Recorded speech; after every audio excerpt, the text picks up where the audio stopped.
वक्रतुंड महाकाय सूर्यकोटि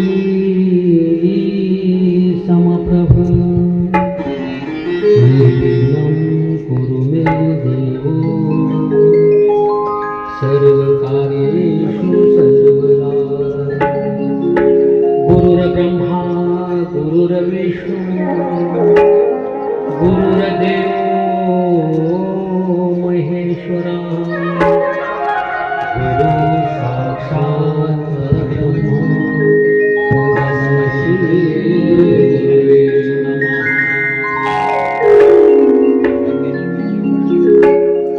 हरि जय जय राम राम कृष्ण हरि हरि जय जय राम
झाला राजया पांडुरंगा नमो रुक्मिणी माऊली ज्ञानगंगा नमो पुंडलिका नमो चंद्रभागा नमस्कार माझा रुक्मिणी पांडुरंगा नमो ज्ञानेश्वरा नमो ज्ञानेश्वरा निवृत्ती उदारा सोपान देवा मुक्ताबाई नमो त्रिभुवन पावनी आद्यत्रय जननी देवाची श्रीराम जानकी बैठे हैं मेरे सीने में श्रीराम जानकी बैठे हैं मेरे सीने में जानकी बैठे हैं मेरे सीने में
देतो की आज या ठिकाणी कैलासवासी गंगाधर लक्ष्मण दरेकर मामा यांना जाऊन आपल्यातून आज वर्ष झालं आणि त्यांच्या जाण्यामुळं हे दरेकर कुटुंब असेल त्याचप्रमाणे त्यांचे सर्व आप्तेष्ट मंडळी असतील सर्वजण त्यांना विसरू शकले नाहीत आणि खऱ्या अर्थानं हे प्रथम त्यांचं पुण्यस्मरण आपण या ठिकाणी करत असताना भव्य असा मंडप श्रीराम मंदिराच्या समोर आपण या ठिकाणी केलेला आहे.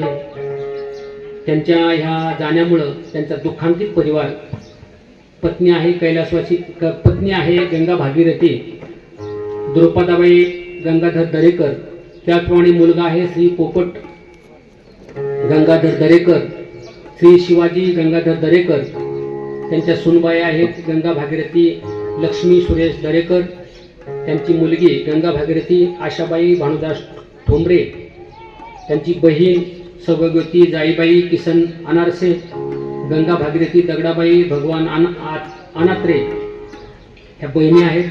पुतण्या आहेत श्री बापू अण्णाभाऊ दरेकर श्री संभाजी अण्णाभाऊ दरेकर श्री शहाजी अण्णाभाऊ दरेकर श्री राजू बबन दरेकर श्री संजय बबन दरेकर त्यांची नातवंड यशवंत स्वाती देवीदास संदीप संजय सागर विजय वर्षा ज्योती सुमित समर्थ ओम श्रेष अशा प्रकारे हा मोठा परिवार आणि बाबांच्या जाण्यामुळं त्यांचा हा दरेकर परिवार असेल आप्तेष्ट पाहुणे मंडळी सर्वजण या ठिकाणी दुःखांकित आहोत आणि त्यांना खऱ्या अर्थानं आपण प्रथम पुण्यस्मरणाच्या निमित्तानं भावपूर्ण अशी श्रद्धांजली अर्पण करण्याकरता आपण सर्वजण या ठिकाणी जमलेलो आहोत. जीवाचे कान करून 1 तासभर तुम्ही या ठिकाणी प्रवचनाची सेवा श्रवण करायची आहे. बरेचशा पाहुणे मंडळींना ही प्रवचन रूपी सेवा नाविन्यपूर्ण असेल. संगीत प्रवचन म्हटलं की माणसाला वाटतं संगीत प्रवचन म्हणजे नेमकं काय, परंतु प्रवचन असतं, प्रवचनामध्ये संगीताने अजून आपल्या हृदयापर्यंत भेटता येतं. प्रवचनाच्या माध्यमातून आता कीर्तन ठेवायचं म्हटलं तर कीर्तनाला टाळकरी आले, पखवाज आले, त्याच्या ठिकाणी सगळे एवढं जमा करणे अवघड जातं. आणि त्याचप्रमाणे संगीत प्रवचनामध्ये तुम्हाला जास्तीत जास्त मला देता येतं. कीर्तनामध्ये काय होतं, चाली असतात, बाकीचं असतं, त्याच्यामुळे कीर्तनामध्ये जास्त तुम्हाला देता येणार नाही, पण प्रवचनामध्ये तुम्हाला जास्त विचार देता येतील. चांगलं काय ते आहे ते मला तुमच्या समोर मांडता येईल. आपल्या सेवेकरता बाबांच्या या पुण्यस्मरणानिमित्त मी एक जगद्गुरु तुकोबरायांचा अभंग निवडलेला आहे. विश्ववंद महाराष्ट्र भूषण देऊळगावचे सुप्रसिद्ध साधू, वैराग्याचे मूर्तिमंत पुतळे असणारे, कर्तुम अकर्तुम अन्यथा कर्तुम असे त्यांच्याकडं तीनही शक्ती देवाकडे आहेत. त्या तुकोबरायांकडे असणारे एक जगद्गुरु तुकोबराय. तुकोबराय जर कोण म्हटलं तर तुकोबराय माहिती नाही असं महाराष्ट्रात तरी शोधून माणूस सापडणार नाही. जगद्गुरु तुकोबराय हे अभंगामध्ये काय सांगतात की बाप करी जोडी लेकुराची ओढी आपुली कुरवंडी वाळवणी, एकाएकी केला मिराशीचा धनी कडी वागवणी भार खांदी, घालूनिया पाहे डोळा अलंकार ठेवा दावी थोर करोनिया, तुका म्हणे नेदी गांजो आणि काशी उदार जीवाशी आपुलिया, एकाएकी केला मिराशीचा धनी कडी वागवणी भार खांदी. जगद्गुरु तुकोबराय म्हणतात की बाप हा काय करतो तो जोडी करतो. बाप करी जोडी लेकुराची उडी, आपल्या लेकरांकरता बाप जोडी करतो. जोडी करतो म्हणजे धन द्रव्य कमवतो, त्या ठिकाणी सोयरे धारे जोडतो, घरदार जोडतो, जमीन जोडतो, माणसं जोडून ठेवतो आपल्या मुलांच्याच करता. आपल्या पोटाला त्या ठिकाणी पोटाची खळगेला त्या ठिकाणी खात नाही, भूक लागली तर ढसा ढसा पाणी पितो, पण लेकरांकरता चोचीमध्ये चारा आणून आपल्या लेकरांना भरवतो. कडेवर वागवून खांद्यावर घेऊन आपल्या मुलांना त्या ठिकाणी तो जग दाखवण्याचा प्रयत्न करतो, हा समाज दाखवण्याचा प्रयत्न करतो. त्याचप्रमाणे तुकोबराय काय करतात तर लेव घालून या पाहे डोळा अलंकार, मुलाला त्या ठिकाणी अलंकार घालतो, सजवतो आणि त्या ठिकाणी आपल्या ऐश्वर्याचं दर्शन त्याला घडवत असतो. बाप आपल्या मुलाकरता सर्व काही बहाल करतो, असा असतो बाप महाराज. कोणी जर त्रास दिला आपल्या मुलाला तर तुका म्हणे नेदी गांजो आणि काशी उदार जीवाशी आपुलिया, आपल्या जीवावर बिवळ प्रसंगी उदार होतो तो बाप, पण आपल्या मुलांचं रक्षण करतो. आपल्या जीवाची पर्वा न करणारा बाप, असा तुमच्या समोर बाप मांडणार आहे मी. जगद्गुरु तुकोबराय म्हटलं तर तुकोबराय कसे होते, तुकोबरायचं वैराग्य किती होतं, भक्ती ज्ञान वैराग्य त्या ठिकाणी तुकोबरायचं ओतप्रोत भरलेलं होतं, वैराग्य होतं. त्याप्रमाणे त्यांना योग्य असे मार्गदर्शक तुकोबराय. तुकोबरायकडं वैराग्य किती होतं तुम्हाला सांगू का, एकच उदाहरण वैराग्य सांगेल. तुकोबरायचं कडकडीत असं वैराग्य होतं. छत्रपती शिवाजी महाराजांनी नजराणा पाठवला, तो नजराणा स्वीकारला नाही. परस्त्री त्यांना त्या ठिकाणी भंडारा डोंगरावर त्यांनी पाठवली. दृष्ट लोकांनी जाई जाई व माते न करी साया असं आम्ही विष्णुदास तैसे न हो असे म्हणणारे जगद्गुरु तुकोबराय. तुकोबरायचे तुम्हाला एक उदाहरण सांगेल महाराज. संत तुकाराम महाराज हा 1936 साली, बरं का कापरे साहेब, 1936 साली संत तुकाराम नावाचा सिनेमा काढण्यात आला आणि त्या सिनेमाला राष्ट्रीय पुरस्कार भेटला महाराज. त्याकडे वर्षभर त्या ठिकाणी मुंबई सेंट्रलला त्या ठिकाणी तो सिनेमा चालला. त्याच्यामध्ये पिक्चरमध्ये भूमिका केली होती विष्णुपंत पागनीस यांनी तुकोबरायांची. विष्णुपंत पागनीसांनी तुकोबरायांची भूमिका केली, पण ती भूमिका कशी केली माहिती का, शूटिंगच्या वेळेस त्यांनी जो तुकोबरायांचा ड्रेस अंगावर चढवला होता तो आयुष्यभर काढलाच नाही. आकाश महाराज आयुष्यभर तुकोबरायांचा ड्रेस त्यांनी अंगावर ठेवला तसाच. का ठेवला तर जगद्गुरु तुकोबरायांच्या त्या भूमिकेमुळे त्यांच्यामध्ये एवढा बदल झाला की त्यांचा सिनेमा इतका गाजला तर ते दिग्दर्शक वगैरे त्यांच्या घरी पैसे घेऊन गेले, म्हणजे तुमचं सिनेमाचं मानधन धरा, दिग्दर्शक प्रोड्युसर वगैरे. जगद्गुरु तुकोबरायांची भूमिका केली विष्णुपंत पागनीस यांनी, तर त्यांच्याकडे ते मानधन घेऊन गेले. म्हणजे मानधन नको मला. अहो म्हणजे घ्या तर खरं, पहा तर खरं. म्हणले तुमच्यापेक्षा तुम्हाला जे ठरवलंय ना त्याच्यापेक्षा तुम्हाला काही कुठे जास्त आणले ती बॅग तर उचकून पहा. विष्णुपंत पागनीस म्हणले मला नको ते मानधन. आम्हाला माहिती आहे सिनेमा वर्षभर चाललाय, खूप कमाई केली पिक्चरने आपल्या संत तुकाराम पिक्चरने. तुम्हाला घ्या काय घ्यायची ते, अजून पाहिजे तर अजून देतो. तर त्या ठिकाणी विष्णुपंत पागनीस म्हणाले मला यातलं खरोखर काही नको मला. आणि ज्या तुकोबरायांच्या भूमिकेने मला या ठिकाणी विरक्ती, त्या ठिकाणी वैराग्य निर्माण करून दिलं. ज्या तुकोबरायांनी आयुष्यात कधी कुणाच्या पैशाला शिवले नाही, छत्रपती शिवाजी महाराजांचा नजराणा त्यांनी पाठीमागं पाठवावा आणि त्यांच्या भूमिकेकरता मी पैसे घ्यावेत, नाही मला कुठं म्हणाला माझ्या. विष्णुपंत असं काय करतात, तर त्यांनी अक्षरशः तो पैसे नाही स्वीकारले महाराज, नाही स्वीकारले पैसे. आणि आयुष्यभर अंगामध्ये जो ड्रेस घातला ना, तो ड्रेस पुन्हा काढला नाही. कारण एकदा ते शूटिंग चालू असताना चहा प्यायला म्हणून शूटिंग ती कपडे काढायची, पुन्हा परत चढवायची, त्याच्याकरता ते चहा प्यायला बाहेर गेले तसा ड्रेस घालून. तर 10-15 वारकरी रस्त्याने चालले होते आणि त्यांनी तुकोबरायांना पाहिलं, त्यांनी तुकोबरायांच्या चरणावर डोकं ठेवलं पण त्या नटाच्या आणि पाया पडले, डोळ्यातून घळघळ अश्रू आले. तुकोबराया आम्हाला किती वर्षांना आम्ही एवढा परमार्थ केला आयुष्यभर, आज आम्हाला तुमचे दर्शन झालं. तुकोबराय समजून त्यांनी सर्वांनी दर्शन घेतलं. विष्णुपंत पागनीस म्हणजे एका पाया पडतात माझ्या, त्यांना समजे ना. पण नंतर त्यांच्या लक्षात आलं आपण तुकाराम महाराजांचा ड्रेस घातलेला आहे म्हणून लोक माझ्या पाया पडतात. आणि मग तुकोबरायांचे दर्शन घेतलं. ते म्हटले पहा एवढी एक काही क्षणाची मी भूमिका केली तर लोक माझ्या पाया पडतायत. काही भूमिकेमध्ये त्या ठिकाणी तुकोबरायांच्या काय जीवन असेल, काय जीवनपट असेल, त्यांनी आयुष्यभर तो ड्रेस काढला नाही मला. आणि तुम्हाला विशेष सांगेन, जगद्गुरु तुकोबरायांचे 350 वर्षापूर्वीचा फोटो एकही नाही आपल्याकडे.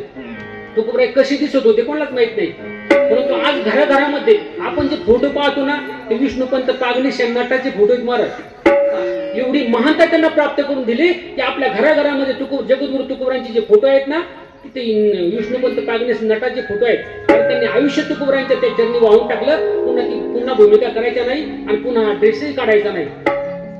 आयुष्य जगले तुकोबरायांकरता. असं माणसाचं वैराग्य, त्यांच्या एका अभंगाने वैराग्य निर्माण होणार महाराज. तुकोबरायांची एक वाक्य जरी आपल्या मनामध्ये जर रुचलं ना, तर आपल्या जीवनाचं पोट कल्याण होत झाल्याशिवाय राहत नाही महाराज. कारण संतोबा पवार रांजणगाव सांडकचे शिवाजी महाराजांच्या काळामध्ये त्यांनी त्या ठिकाणी खूप मोठे सरदार होते, हत्ती होते, घोडे होते, त्यांच्याकडे सगळे सैन्य होतं. पण फक्त तुकाराम महाराज त्यांनी एक कीर्तन ऐकलं. तुकाराम महाराजांचं एक कीर्तन ऐकलं आणि त्यांच्यामध्ये एवढा बदल झाला, सर्व हत्ती घोडे सगळं दान देऊन टाकले लोकांना. आपल्या जवळचं आयुष्य सगळं लोकांना दान देऊन टाकलं महाराज तुकोबरायांच्या फक्त एका कीर्तनाने. आज आमच्यासाठी महाराज किती कीर्तन करतायत, किती कीर्तन करतात. एका माणसामध्ये बदल करू शकत नाही आपण, काय करू शकत नाही. आज घरोघर सप्ताह सोडून किती कीर्तन प्रवचन आपण ऐकता. दसऱ्यामध्ये आहेच, वर्ष श्राद्धाला आहेच, इतर ठिकाणी अनेक प्रवचन कीर्तन आपण ऐकतो, तरी आपल्यामध्ये बदल होत नाही. म्हणजे एक तर तुमचं तरी काही चुकत असावं ना, तर आमचं तरी काही चुकत असावं. मला तर वाटतं तुमचं काही चुकत नाही महाराज. चुकतंय जे आमच्या सारख्याच चुकतंय असं मला वाटतं.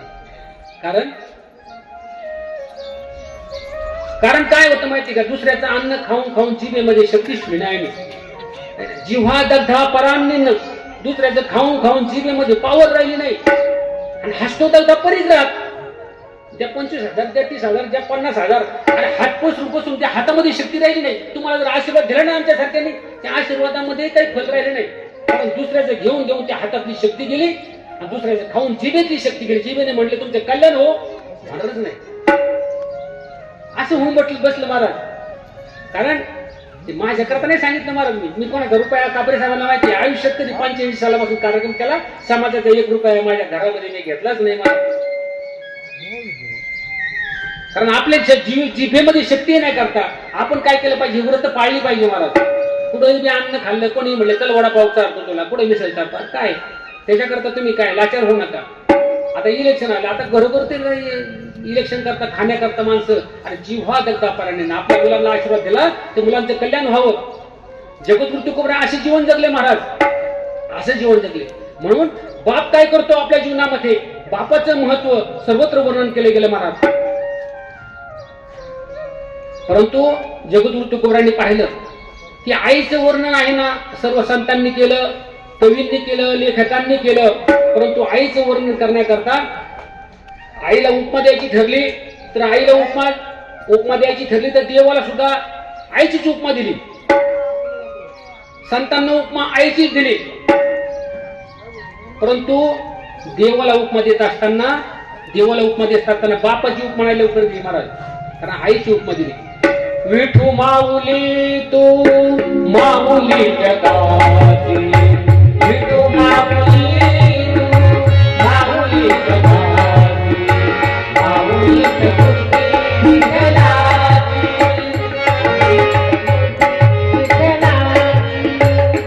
विठ्ठला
आणि ओंकार महाराज वेगळे सुंदर कलाकार आपल्याला भेटले आज.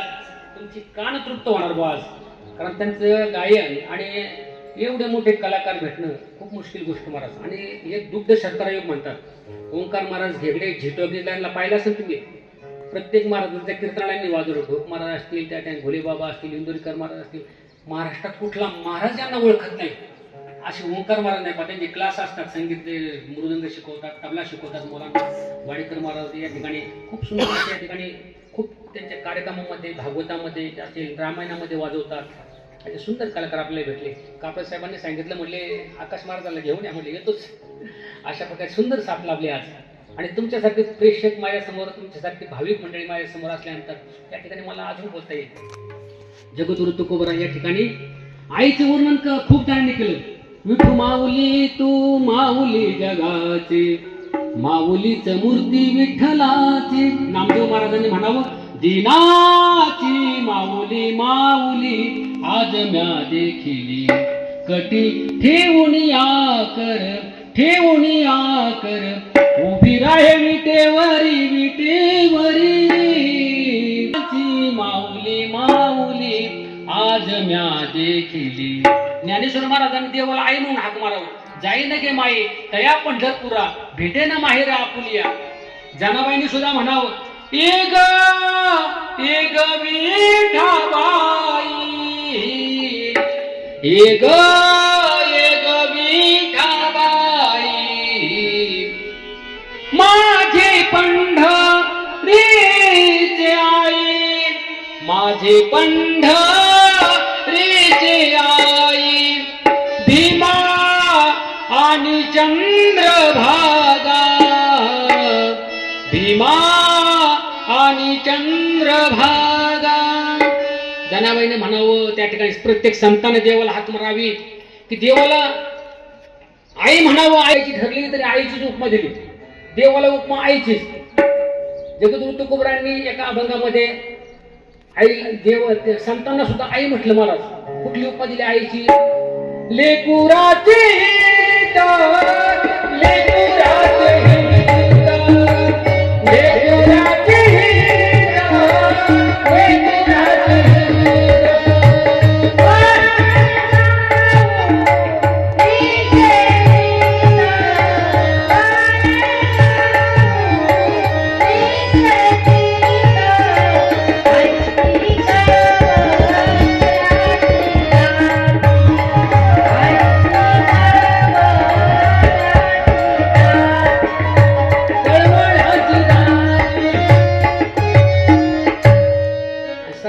भरपाट गीत असलं, आई माझी मायेचा सागर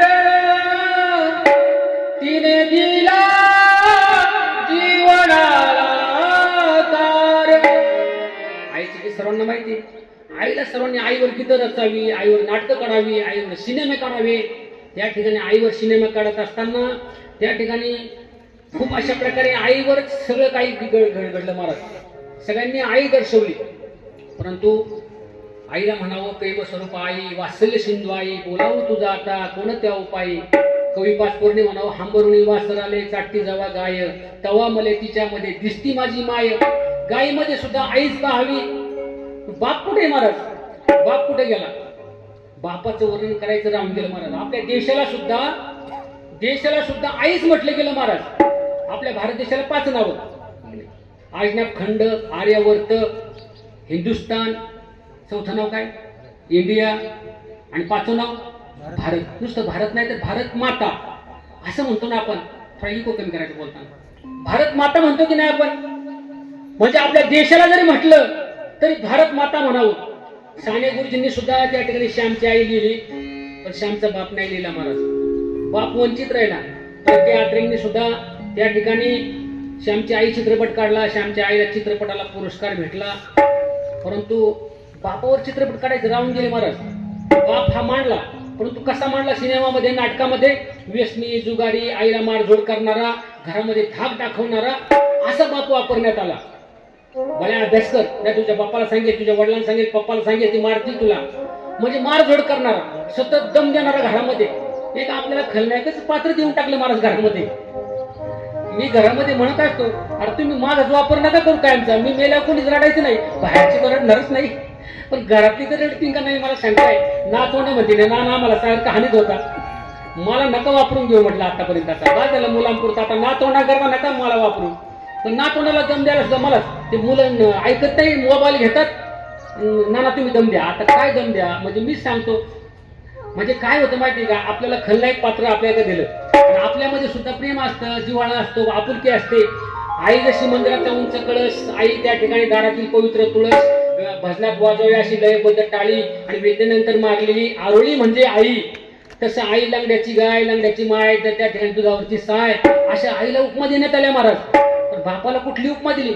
बापाला कुठली उपमा दिली? बापाला अजिबात उपमा दिली नाही. जगद्गुरु तुकोबरांनी पाहिलं की मी सर्व काही लिहिलं, संतावर अभंग लिहिले, आईवर लिहिले, सगळ्यांच्यावर लिहिले, देवावर लिहिले, माऊलींच्यावर लिहिले, परंतु बाप लिहिण्याचा राहून गेला. बापाविषयी कळवळा तुकोबरायांच्या भंडारा डोंगरावर, तुकोबरायांच्या मनामध्ये बापाविषयी कळवळा निर्माण झाला की बाप खरंच आपल्याकरता जीवनामध्ये किती महत्वाचे पात्र होतं, बापाने आपल्याकरता किती काही केलं. ते बापावर आपण काहीच दिलं नाही. आपल्या अभंगामध्ये 4,500 आपण अभंग लिहिले, परंतु आपण त्या ठिकाणी बाप लिहायचा राहून गेला. मग जगद्गुरु तुकोबरांनी काय केलं? जगद्गुरु तुकोबरांनी असा एक भंडारा डोंगरावर त्यांच्या हातामध्ये लेखणीवर आली, आणि त्या लेखणीतून एक बापा करता एकमेव असा अभंग त्या ठिकाणी गाथेमध्ये असा अभंग तयार झाला. तो आजच्या अभंगातलं पहिलं चरण. हो हो हो बाप करी जोडी, हो बाप करी जोडी, हो हो बाप करी जोडी, लेकराचे होडी, हो बाप करी जोडी,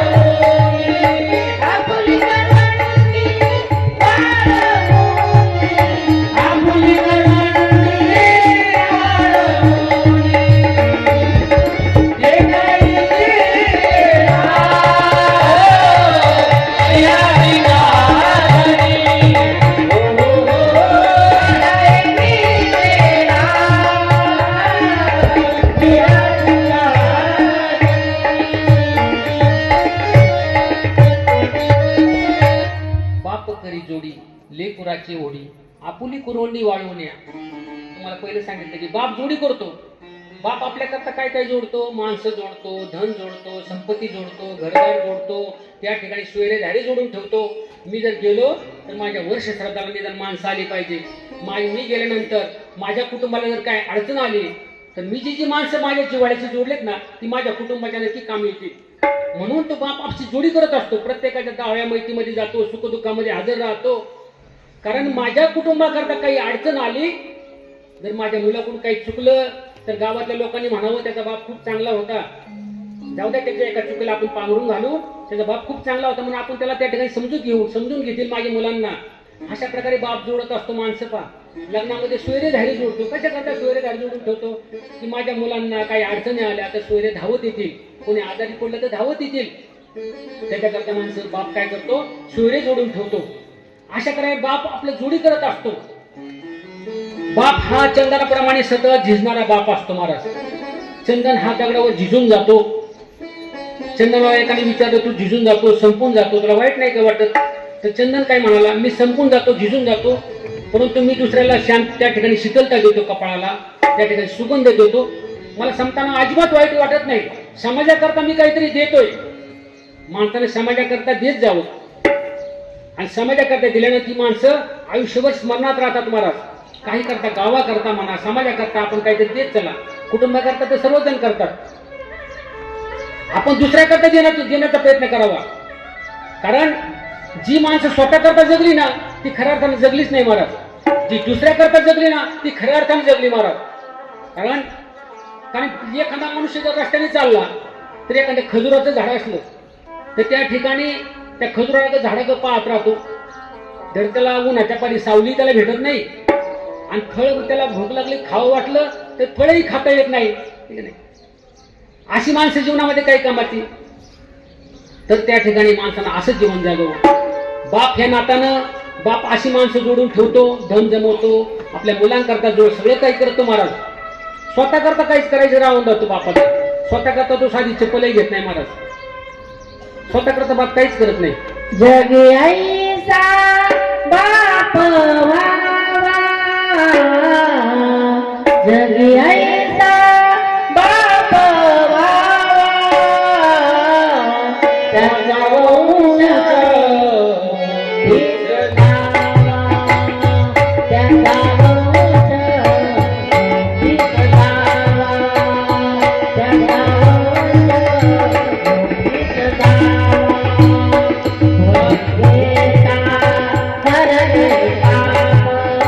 दिसणावा.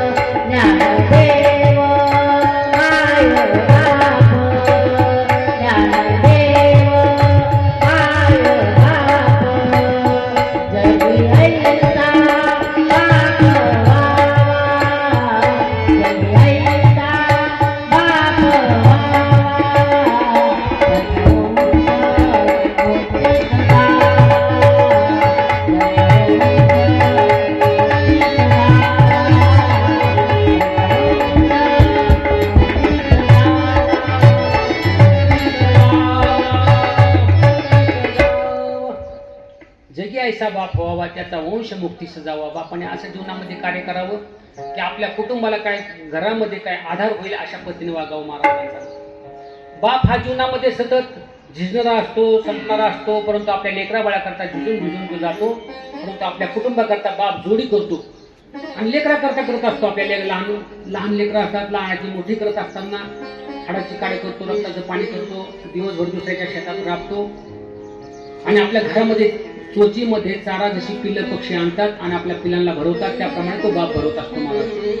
बाप सांगत असताना तुम्हाला एक उदाहरण सांगेल की छत्रपती शिवाजी महाराजांचे वडील शहाजीराजे यांच्या जीवनातला एक तुम्हाला स्वतःचा प्रसंग सांगेल. बाप लेकाचं नाटक कसं असतं महाराज. बाप आणि मुलगा आपल्या बापावर किती प्रेम करतो आणि बापाचं सुद्धा आपल्या मुलावर किती प्रेम असतं. शहाजी राजांचा थोडा प्रसंग तुमच्या समोर सांगण्याचा प्रयत्न करेल. छत्रपती शिवाजी महाराजांचा एक प्रसंग आहे. त्या ठिकाणी ज्यावेळेस ते सुरतीवर लूट करण्याकरता चालले होते त्यावेळेस केसाजी, तानाजी, त्या ठिकाणी कुडतोजी असतील, तानाजी मालुसरे असतील, नेताजी असतील, असे खुर्च्याला घोडदळ घेऊन राजे सुरतीच्या रोखाने गेले होते. 1.5 महिना लोटला होता, परंतु राजे त्या ठिकाणी परत पाठीमागे फिरले नव्हते. जिजाऊ साहेब राजगडावर काळजी करत होत्या की माझ्या राजांचे काय झालं असेल. दीडमानाला कसली खबर नाही की बातमी नाही. जिजाऊ साहेबांनी सकाळची वेळ जिजाऊ साहेब पूजा आटपून आल्या. बाळा शंभू राजाला हाताशी धरलं आणि शंभू राजाला घेऊन सदरेवर आल्या. ते पूजा आटपून दररोजच्या प्रमाणे कुणी त्या नजरेने एखादी बातमी सांगण्याकरता एखादा सरदार पुढे येईल असे जिजाऊ साहेबांना वाटलं. परंतु सगळ्यांच्या पगड्या डोक्यातल्या खाली उतरवलेल्या, सर्वांनी खाली माना घालून उभे राहिलेले. जिजाऊ साहेब म्हणतात राजांची काय बेस खबर. राजे सुरतीवर गेलेले आहेत. शिवाजी राजे सुरतीवर गेले लुटी करता काय त्यांची खबर वगैरे आली की नाही. कुणी काही बोले ना. प्रत्येकाच्या डोळ्यातून घळघळ घळघळ अशा प्रकारे असून चाललेले. जिजाऊ साहेबांना काळजी वाटली. काय झालं असेल म्हणले राजांचं. काय प्रसंग ओढवला असेल. एवढ्या लांब सुरतीवर गेले आणि सुरतीवर गेल्यानंतर ते जिजाऊ साहेबांना काय बोला तर खरं. शिडूजी थोपटे पुढे बोलू लागले. तर शिडूजी थोपट्यांना आवाज निघेना तोंडातून. बोलण्याकरता त्यांनी उपर्ण तोंडामध्ये दाबलं आणि एकही शब्द त्यांच्या तोंडातून फुटला नाही. मुजुमदार निळोपंत निळोपंत काहीतरी बोला तुम्ही, सांगा काय आहे. तर त्यांनी सांगितलं होदिगिरीवरून कर्नाटकच्या बोर्डरीवरून एक त्या ठिकाणी बिगर पगडीचा एक घोडेश्वर आलाय. त्यांनी काय सांगितलं. त्यांनी एक निरोप घेऊन आलाय. काय निरोप सांगितला. तर मुजुमदार निळोपंतांनी खबर सांगू लागले. मासाहेब त्या ठिकाणी थोरले धनी थोरले राई साहेब त्या ठिकाणी सावजाच्या पाठीमागे जंगलामध्ये घोडा फेकला. त्यांनी घोड्यावर त्या सावजाची पाठलाग करत असताना घोड्याचा पाय एका खलग्यामध्ये रुतला. खलग्यामध्ये घोड्याचा पाय फसला आणि घोडा खाली पडला. शहाजी राजे घोड्यावरून खाली पडले. परंतु त्यांचा पाय रिकिबीमध्ये अडकला. महाराज घोडा जर खाली पडला तर रिकिबीमधला पाय काढून घ्यायचा असतो. कारण रिकिबीमध्ये जर पाय अडकला तर घोडा पडदिशी उभा राहतो आणि आपला पाय तसाच रिकिबीमध्ये राहतो. राजांचं तसंच झालं. शहाजी राजांचं होदिगिरीच्या रानामध्ये घोडा खाली पडला. शहाजी राजे खाली पडले आणि पडल्यानंतर त्या ठिकाणी रिकिबीमध्ये पाय अडकला आणि राजांची फरफड झाली. मासाहेब राजांची फरफड झाली. थोरले महाराज साहेब आपल्याला सोडून गेले.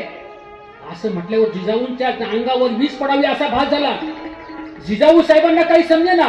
डोळ्यामध्ये अश्रूंचा पूर उभा राहिला. जिजाऊ साहेबांना सुचेना. राणी वशामध्ये एकच हल्लकल्लोळ झाला. सर्वजण रडारड सुरू झाली. शहाजी राजे सोडून गेले. सर्वत्र रडारड त्या राजगडावर चालू आहे. जिजाऊ साहेबांनी सांगितलं की मला सती जायचंय. मला सती जाण्यासाठी सतीच्या वाहनाची तयारी करा. आता कोणाला काही समजेना. सुनांना समजेना, बाकीच्या सरदारांना समजेना. राजे तिकडे सुरतीवर गेलेले आहेत आणि जिजाऊ साहेब म्हणतात मला त्या ठिकाणी सती जायचंय. पूर्वी सतीची चालू होती महाराज. नवरा वारल्यानंतर पत्नी सती जायच्या. काय प्रसंग असेल जिवंत माणसाला त्या सरणावर जायचंय. आताच्या बायांची सतीची चाल छत्रपती शिवाजी महाराजांनी त्यावेळेस बंद करण्याचा प्रयत्न केला. बंद केली महाराज. आज जर तो प्रसंग असता तर किती महिलांना नाहक जावं लागलं असतं त्या प्रयत्नावर. अरे किती दारू पिऊन मधीच मारतात. तरुण स्त्रियांना त्या ठिकाणी सती जावं लागलं असतं. महिलांकरता किती मोठी गोष्ट झाली महाराज. जिजाऊ साहेब म्हणे मला सती जायचंय. आता सती जायचे. जिजाऊ साहेबांनी त्यांच्या महालाचा दरवाजा बंद करून घेतला. हिरवं नेसवान नेसल्या. कपाळावर फडकचा असं कुंकू लिहिल्या. हातामध्ये हिरव्या बांगड्या घातल्या. सुकवानं भरली आणि सती जाण्याची तयारी करून त्या ठिकाणी घरामध्ये त्या ठिकाणी महालामध्ये बसलेल्या आहेत. महालामध्ये बसल्यानंतर त्या ठिकाणी जिजाऊ साहेबांना रोखायचं कसं. पुतळाबाई शंभू बाळाला घेऊन हाताला धरून पुढे आल्या आणि शंभू बाळाला सांगितलं तू दार वाजव. छोटासा शंभू बाळ त्या ठिकाणी दाराजवळ आला आणि त्यांनी दाराजवळ थाप दिली. आऊसाहेब दार उघडा. आऊसाहेब दार उघडा. आऊसाहेब तुम्ही दार का उघडत नाही. आऊसाहेब काय झालं तुम्हाला. आऊसाहेब दार उघडा ना. आऊसाहेब दार उघडत नाही. शंभूराजे म्हणतात आऊसाहेब तुम्ही जर दार उघडले नाही ना मी माझ्या कपाळच्या दरवाजावर आपटून घेईल. असं म्हटलं. जिजाऊ साहेबांच्या काळजात कसं तर झालं. जिजाऊ साहेब उठल्या तर दिशी दार उघडलं आणि शंभू बाळानं जिजाऊ साहेबांना मिठी मारली. आऊसाहेब आम्हाला नाही सोडून जाणार तुम्ही. आम्हाला नाही सोडून जाणार. कुठं जाणार तुम्ही आऊसाहेब. सांगा ना आऊसाहेब. निदान आबासाहेब येईपर्यंत थांबा. आऊसाहेब नका आम्हाला सोडून जाऊ. तुमच्या विना आम्ही नाही राहू शकणार.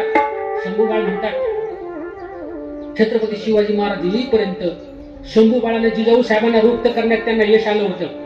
निदान छत्रपती शिवाजी महाराज येईपर्यंत जिजाऊ साहेब थांबणार होत्या.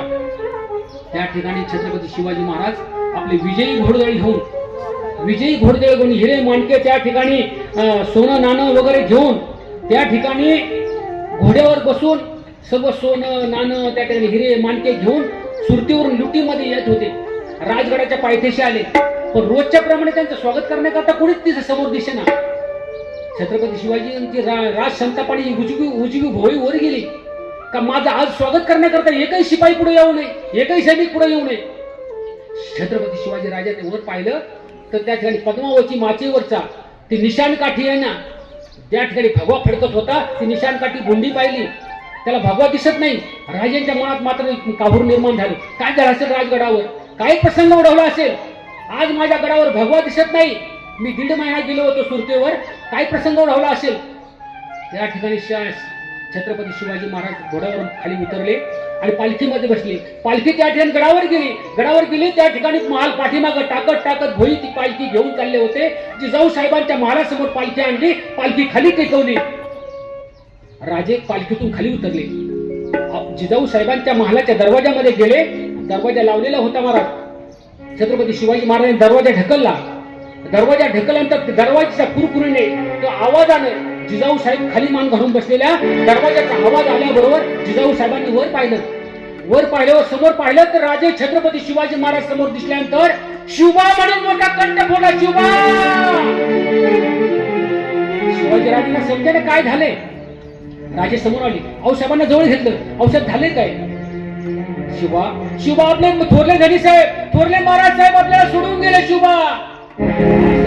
शिवाजी महाराजांना आपले वडील आपल्याला सोडून गेले असं कानावर पडल्याबरोबर शिवाजी महाराजांच्या अंगावर जणू काही शिशाचा रस होतावा असं शिवाजी महाराजांना भाग झाला. पायाखालची जमीन सटकून गेली असं छत्रपती शिवाजी महाराजांना भाग झाला. बाप गेल्यानंतर जीवनामध्ये काय प्रसंग ओढवतो. छत्रपती शिवाजी महाराजांना त्यावेळेस समजलं, महाराज आपल्या डोक्यावरचे पित्याचे छत्र निघून गेलंय. शिवाजी महाराज मटकीची खाली बसले. खाली बसल्यानंतर आपलं शिवगंध रेखलेलं कपाळ आऊसाहेबांच्या मांडीवर ठेवलं. आपल्या मोतीला जिरे टोपाच्या मोतीला गाला डावे उजवे हिंदळे देत राजे त्या ठिकाणी मासाहेबांच्या मांडीवर रडू लागले. ओक्साबोक्षी कधी नवे येणारे दुर्मिळ असे राज अश्रू छत्रपती शिवाजी महाराजांच्या डोळ्यातून ओघळून आपल्या कवड्यावर ओघळून जाम्यावर ओघळून त्या ठिकाणी आपल्या जाम्याला जाब विचारू लागले. आऊसाहेब हे काय पाहतोय आम्ही. त्यांनी राजांनी भोवताली पाहिलं तर आऊसाहेबांनी कधी न नेसणारे हिरवं नेसवान नेसल्या होत्या. हातामध्ये हिरव्या बांगड्या, कपड्याला भरगत असं कुंकू लावलेलं, सती जाण्याची तयारी. आऊसाहेब काय पाहतोय आम्ही. नका ना जाऊ आऊसाहेब, तुम्ही आम्हाला सोडून. आऊसाहेब आम्हाला सोडून तुम्ही सती जाणार. हो राजे, चितेची आग भरल्या मेल्यातून आम्ही महाराज साहेबांच्या पायी रुजू होणार आहोत. राजे आम्हाला आज्ञा द्या, आता आम्हाला गेलं पाहिजे. जिथं धनी तिथं आम्ही पतिव्रते यशा भतात प्रमाण आम्हा नारायण तैशापरी.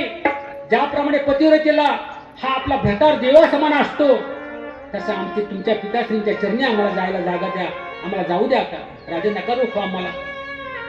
छत्रपती शिवाजी महाराज डोळ्यामध्ये अश्रूचा पूर लोटला. एक तर वडील सोडून गेले आणि आई सुद्धा सती जाण्याची तयारी करते. काय करावं राजांना समजेना. कसं समजावं आईला. आई थांब नको तू आमच्या करता. नको ना जाऊ आई. शंभू बाळाचे हात जोड नको तोडू आई. शंभू बाळाला मोठं झालेलं तुम्हाला पाहिजे ना. अहो रायडे स्वराजवळ आम्ही स्वराज्याची आण घेतली होती मासाहेब. ती आण आम्ही पूर्ण करणार आहोत. ते स्वराज्याचे देखणे स्वप्न आऊसाहेब तुम्हाला पाहिजे ना. आऊसाहेब नका सोडून जाऊ आम्हाला. आऊसाहेब आज तुम्हाला आजपर्यंत हे हात तुमच्या पायावर ठेवले मी आणि हात आज तुमच्या समोर परडी म्हणून पसरतो. मासाहेब आम्हाला एवढी भीक द्या की तुम्ही आम्हाला सोडून जाऊ नका. आऊसाहेब आईसाहेब तुम्ही जाऊ नका मला सोडून. छत्रपती शिवाजी महाराज म्हणत होते, आऊसाहेब तुम्ही आम्हाला लहानपणी रामकृष्णाच्या गोष्टी सांगायच्या ना. रामकृष्णाच्या गोष्टी सांगायच्या आणि त्या गोष्टी सांगत असताना आम्ही ऐकायचो. तुम्ही आम्हाला विरोचनाची गोष्ट सांगितली होती मग आऊसाहेब आठवते तुम्हाला. एक विरोचन राजा विरोचनाच्या मृत्यूनंतर त्याची पत्नी सती जायला निघाली होती. तिच्या पोटामध्ये बाळ होतं म्हणून लोकांनी तिला रोखलं की तुझ्या पोटामध्ये बाळ आहे, सती जाऊ नकोस. विरोचनाच्या पत्नीला सती जाऊ दिलं नाही मासाहेब. तुम्ही त्यावेळेस सांगितलं होतं आम्हाला. आणि मग विरोचनाच्या पत्नीने त्या ठिकाणी बाळाला जन्म दिला आणि त्या बाळाला जन्म दिला नाही तो बळीराजा होता महाराज. आपण म्हणतो इडापिडा जाऊन बळीचं राज्य येऊ. तो बळीराजा, त्या बळीच्या राज्यामध्ये सर्वत्र सुबत्ता होती, ऐश्वर्य होतं, सर्व समाधानाने वागत होते, शेतकरी सुखात राहत होता. म्हणून आजही आपण त्यांचं नाव घेतो ना बळीराजाचं. राक्षस कुळामध्ये जन्म घेऊन सुद्धा बळीराजाचं आपण नाव घेतो. आणि त्या बळीराजाला पाताळात घालण्याकरता इंद्राने विष्णूकडे गेला आणि बटू रामनाचं रूप घेतलं विष्णूनं आणि त्याच्याकडे आला. त्रिपाद भूमी मागितली की मला 3 पावलं भूमी दे म्हणून त्या बळीराजाला दान मागितलं आणि त्या बळीराजाने दान देऊन टाकलं. मासाहेब तुम्ही सांगितलं आम्हाला पहिला पाऊल कुठं ठेवू? पहिला पाऊल पृथ्वीवर ठेव. दुसरा कुठे ठेवू? दुसरा स्वर्गामध्ये ठेव. स्वर्गामध्ये सुद्धा माझा राजा आहे. बळीराजा म्हणाला आता तिसरं पाऊल कुठे ठेवू बळीराजा? तर त्या ठिकाणी वामनाला सांगितलं बळीराजाने की तिसरं पाऊल माझ्या डोक्यावर ठेव.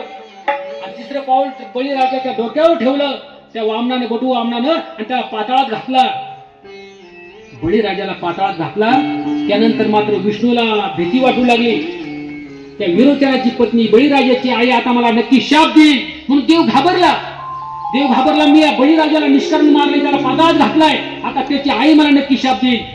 देव थरथर कापू लागला. कारण आई बापांचा शाप साधा नसतो महाराज. बाया माणसाचा शाप कधी घेऊ नाही बरं माणसानं कधी, कारण त्यांच्या शापामध्ये ताकद असते महाराज. आपण म्हणतो ना आया बाईच्या कोणी नादी लागू नये, त्यांच्या तोंडातून शब्द जर बाहेर पडला ना तो आपल्याला नक्की भोगावा लागतो महाराज. त्यामुळे महिलांचा त्या ठिकाणी आदर करत चला आणि आदर केला तरच आपल्या त्या ठिकाणी जीवनामध्ये आपले सन्मान राहील. कारण भारतीय संस्कृती महिलांनी टिकवली महाराज. महिलांच्या डोक्यावर पदर आणि तीच आहे खरी इंडियन मदर. आज महिलांच्या डोक्यावर मी पदर पाहतो ना आपल्या गावात, मला खूप भारी वाटतं महाराज. आपल्या भारताची संस्कृती आहे ती. आणि बळीराजाच्या आई समोर देव थर कापत आला. बळीराजाची आई काय म्हणते? अरे देवा घाबरतोस काय म्हटले? मी तुला शाप नाही देणार, घाबरू नकोस, मी तुला शाप नाही देत. पण एक आई मी काय म्हणते?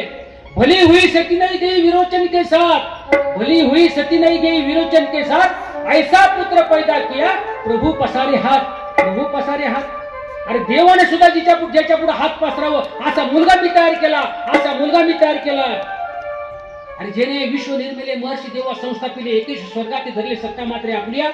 हा जगदानी परमात्मा, तू सगळ्या जगाला दान देणारा परमात्मा ना तू. आणि तूच माझ्या मुलापुढे भिक्षा म्हणून हात पसरावी. माझ्या मुलाला त्रिपाद भूमी मागितली आणि माझ्या मुलानं ती दिली सुद्धा. अरे ऐसा पुत्र व्हावा गुंडा ज्याचा तिन्ही लोकी झेंडा. अशी मुलं पैदा करा महाराज की त्यांचा तिन्ही लोकी झेंडा फडकेल. अशी मुलं पैदा करा. अतिरेकी मुलं पैदा करू नका, चोर मुलं पैदा करू नका. कारण अशी मुलं पैदा करा की आपल्या आईची कुस धन्य होईल. बापाला सुद्धा अभिमानाने गावामध्ये फिरता येईल की हा माझा मुलगा आहे. काही बापांना शर्मेने खाली बघून समाजामध्ये वागावं लागतं महाराज. कारण मुलं त्यांच्या तोंडाला काळा लावतात. असं कधीच वागू नका की आपल्या बापाची मान खाली जाईल. आपल्या आईला सुद्धा त्या ठिकाणी प्राण नकोसा वाटेल असं मुलींनी आणि मुलांनी कधी वागू नये महाराज. कधी वागायचं नसतं. कारण त्यांनी आपल्या जीवनामध्ये त्याग केला, खस्ता खाल्ल्या, येता सण केल्या. बळीराजाला देवाने त्या ठिकाणी आई त्या ठिकाणी विरोचनाची पत्नी नाही ना सती गेली. कोणाकरता? त्याच्या मुलाकरता सती नाही गेली. मासाहेब मग खरं सांगा मासाहेब, आज तुमच्या चरणावर मी हात ठेवतो, परडी म्हणून पसरतो. मासाहेब तुम्ही नाही ना जाणार सती, नाही ना जाणार सती. थांबेल शिवबा, नक्की थांबेल शिवबा. तुमच्या करता थांबेल. जिजाऊ साहेब प्रत्येक क्षणाला प्रत्येक प्रसंगाला जिजाऊ साहेब खंबीरपणे छत्रपती शिवाजी महाराजांच्या पाठी उभे होत्या. म्हणून हिंदवी स्वराज्य उभं राहिलं महाराज. हिंदवी स्वराज्य उभं राहिलं. कठीण अशा काळ्या कभिन्न पाषाणाच्या सह्याद्रीला अभिमान वाटावा, आपल्या मराठी मुलखाला अभिमान वाटावा असं छत्रपती शिवाजी महाराजांनी पराक्रम केला. महाराष्ट्रामध्ये मराठी मुलखाला एक अभिमानाची गोष्ट म्हणजे छत्रपती शिवाजी महाराजांचा राज्याभिषेक रायगडावर झाला महाराज. राज्याभिषेक होत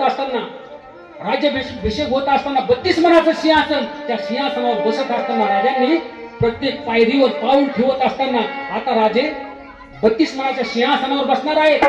आणि त्या प्रसंगाला राजांना प्रत्येक पायरीवर आपल्या मावळ्याची याद आली महाराज.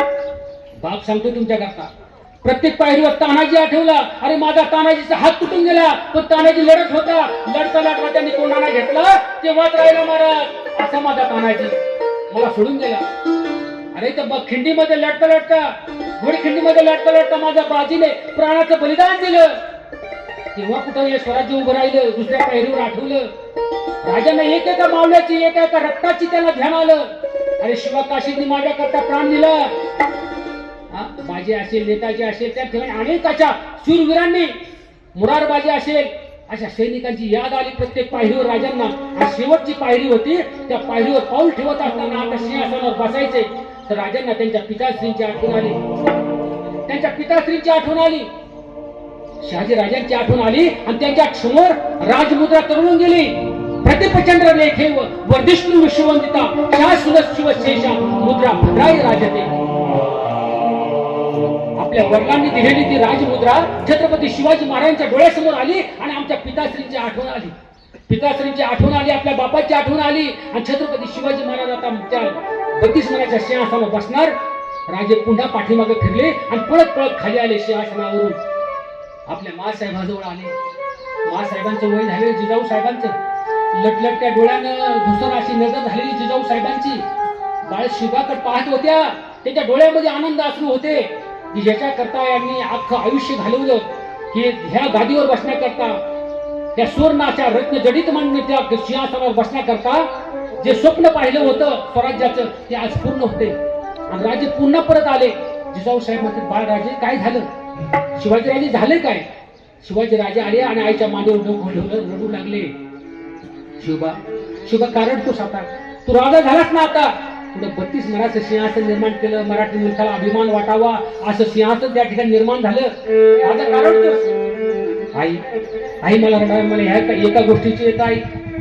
आज जर तुमच्या कपाळावरचं कुंकू आमचे पिताश्री जर आज असते तर त्यांना किती आनंद झाला असता, आज ते आपल्यामध्ये नाहीत आई, नाहीत आऊसाहेब. जिजाऊ साहेबांनी त्यांच्या डोळ्यांनी हात पुसावा, डोळे पुसावे. शिवबा आणि सर्वांना कुठं राहता येतं का जमिनीवर? प्रत्येकाला जावंच लागतं ना, त्या पृथ्वीवर मृत्यूलोक म्हणतात, जावंच लागतं. राजा जा आता सिंहासनावर जाऊन बस. अशा प्रकारे बाप असते जीवनामध्ये. बाप एकदा का जीवनातून निघून गेला ना महाराज, तर माणसाला किती सुख येऊ द्या, ते सुख नाही वाटत महाराज.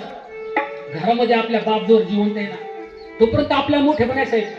आपल्या घरातून आता बाप निघून गेला ना, आपलं कौतुक करणारं, आपल्या पाठीवर कौतुकाची थाप टाकणारं माणूसच नाही राहिलं महाराज. आपण किती मोठा बंगला बांधा, त्या बंगल्यामध्ये गेलं ना, एखादी काठी जर घरामध्ये असेल ना, बाप नावाचं कुलूप ज्या घरामध्ये आहे ना, त्या घराला कधीच कुलूप लागत नाही. कारण बाप ज्या घरात त्या घराला कुलूप कधी लागत नाही साहेब.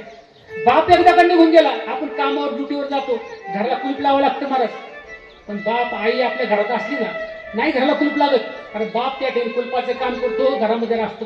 किती थकलेला बाप असू द्या, बाप घरामध्ये पाहिजे महाराज. आपण खूप मोठा बंगला बांधला ना, त्या बंगल्याचं कौतुक करण्याकरता आपला बाप पाहिजे महाराज. गावाची लोक आपलं कौतुक नाही करणार, म्हणजे 2 नंबरने 3 नंबरने बांधला असेल, धाराचे पैसे असतील, असंच केलं असेल, तसंच केलं असेल, किती मोठी गाडी या. बाप कौतुक करतो, सगळ्या गावाला सांगतो, माझ्या लेकाने बघा किती मोठा बंगला बांधलाय. माझ्या लेकाने बांधला बरं का, मी नाही बांधला. माझ्या लेकाने बांधून टाकायला, मी छपरात राहत होतो, पण माझ्या लेक कर्तृत्वान निघाला, माझ्या लेकाने बंगला बांधला.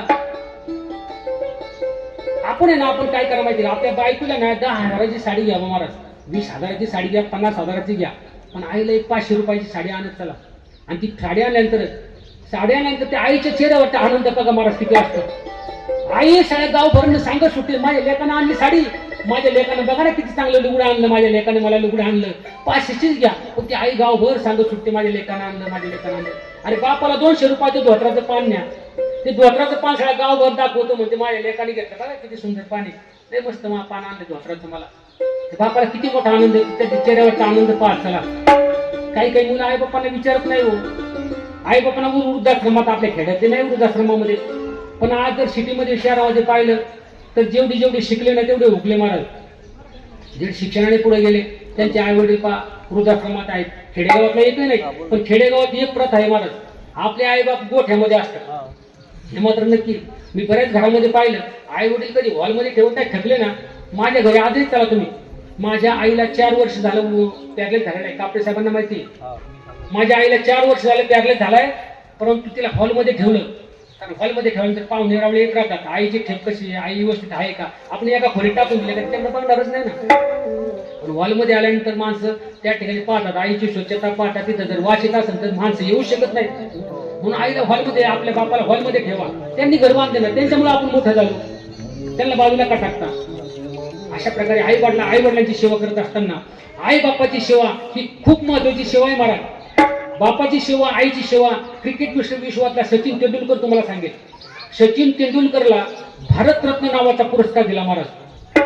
भारतरत्न पुरस्कार दिल्यानंतर सचिन तेंडुलकरला त्या स्टेजवर बोलवलं आणि स्टेजवर सचिन तेंडुलकरला भारतरत्न पुरस्काराने सन्मानित केलं आणि सचिन तेंडुलकरला म्हटले बोला काहीतरी. तर सचिन तेंडुलकर बोलू लागले. त्यांच्या डोळ्यातून घळघळ अशा प्रकारे अश्रू चालले. सचिन तेंडुलकरला विचारलं तुम्ही रडता, एवढा मोठा भारतातला तुम्हाला भारतरत्न पुरस्कार प्राप्त झाला, तुम्ही रडता का? तर सचिन तेंडुलकर म्हणू लागले की मला प्रत्येक देशाने सन्मान करावा, इंग्लंडने अमेरिका प्रत्येक देशामध्ये जावं मी, प्रत्येक देशाने मला क्रिकेटचा सन्मान दिला, खूप क्रिकेटची सन्मान घरामध्ये भरपूर मला मिळाली, पण भारतामध्ये सर्वात सर्वोच्च जो पुरस्कार आहे ना भारतरत्न पुरस्कार तो आपल्या भारत सरकारने मला दिला. मला खूप आनंद वाटला महाराज, मला खूप आनंद वाटला. पण एका गोष्टीचं मला वाईट वाटते, एका गोष्टीचं मला वाईट वाटतं. काय? आज हा मला एवढा मोठा सन्मान दिला तुम्ही, हा मोठा सन्मान मला क्रिकेट विश्वातला एवढा मोठा सन्मान, लोक मला देव म्हणतात क्रिकेट विश्वातला, एवढा मोठा सन्मान जर माझे वडील पाहिला असते रमेश तेंडुलकर त्यांना किती आनंद वाटला असता. माझ्या बापाने जर हा सन्मान पाहिला असता तर त्यांनी मला उचलून घेतला असतं, माझ्या पाठीवर हात फिरवला असता, बाळा किती मोठा सन्मान मिळवला भारतातला तू. आज माझ्या बाप नाही ना पाहिजे म्हणून माझ्या डोळ्यामध्ये पाणी आलं.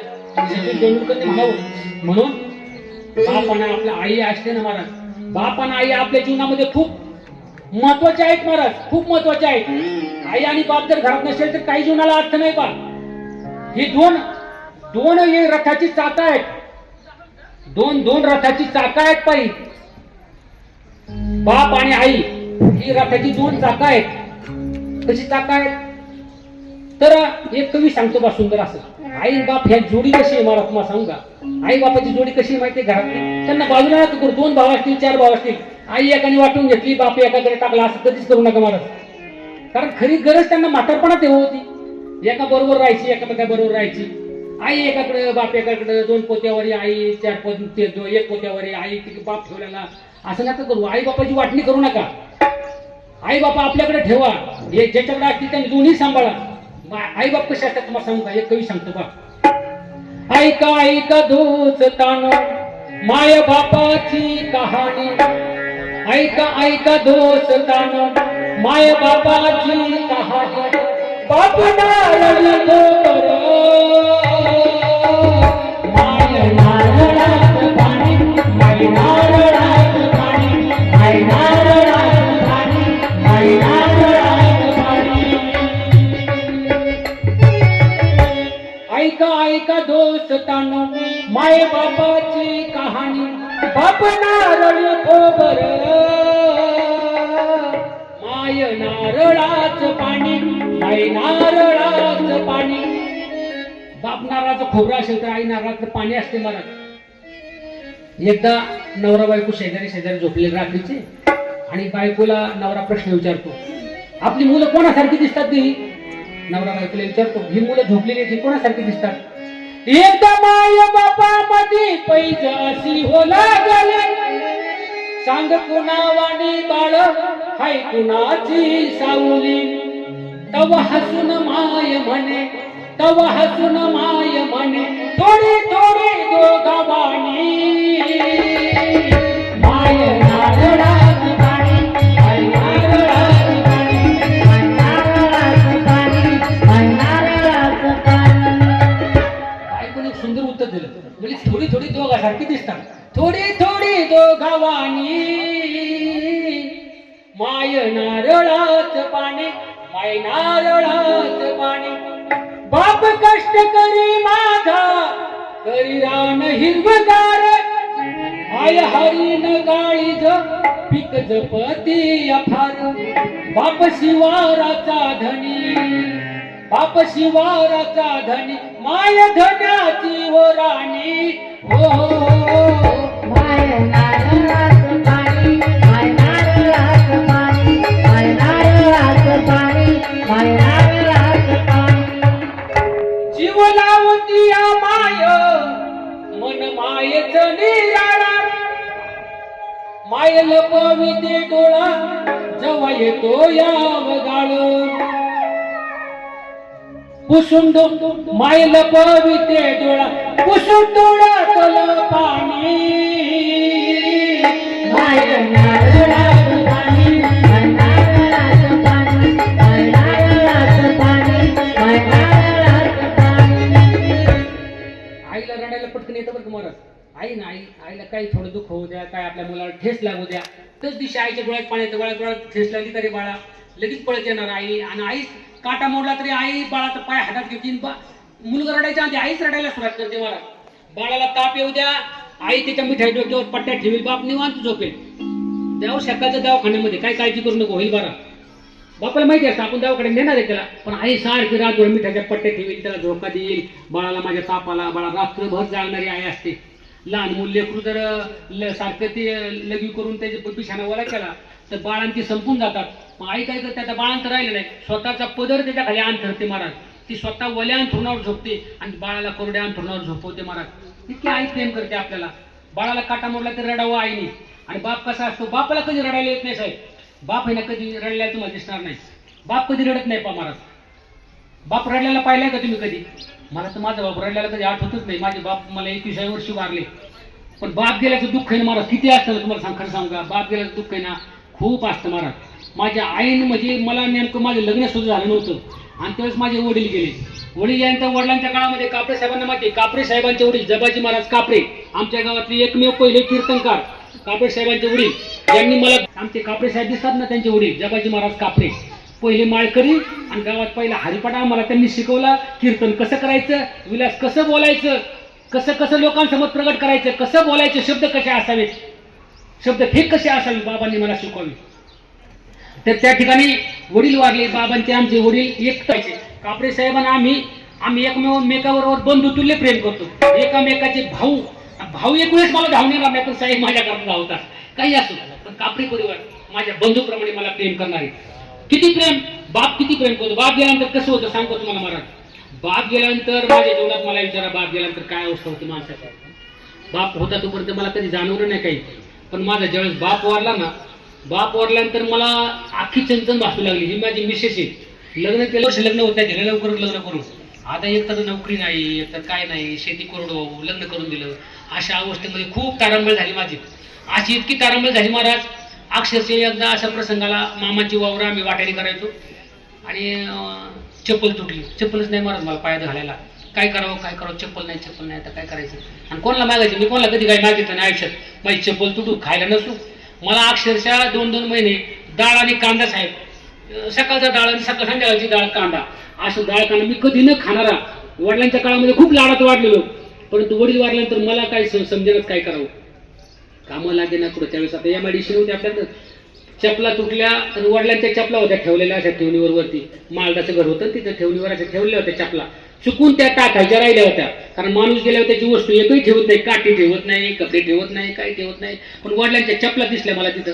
आणि चपला आहेत बरं का, पण वडिलांच्या चपला आहेत. मला काय हरकत नाही, दर्शन घेतलं, त्यांच्या पाया पडलं. मला काय करू, मला चपलाच नाही घालायला. अक्षरशः ती वडिलांची चप्पल मी वापरली महाराज. ती जोड्याची चप्पल, ती अशी निबार चप्पल, ती चप्पल घालायचो आणि शेतात कामाला जायचो. मग असं काम करत यायचे त्याचे वावर तर वाट्याने कुठं काय कर. गरिबी असल्यानंतर कोणी जवळच नाही महाराज, कारण मी त्यावेळेस DED होऊन म्हणजे शिक्षक होऊन आज रिटायर झालो असतो. पण मला ते DEDला जायचं रुपया कोणी दिला नाही, रुपया मिळाला नाही. कंडक्टरचा बॅच दिला मला साहेबांसारखं. तिथं ST डेपोमध्ये काहीतरी कामाला लागेल, पण त्यावेळेस साहेब नोकरी नव्हते नोकरीला. आणि त्यावेळेस 200 रुपये आपल्या बॅच बिलला काढण्याकरता वेळ मिळाला मला, म्हणजे कंडक्टर होता येईना. अशी हलाखीची परिस्थिती झाली बाप नसल्यानंतर.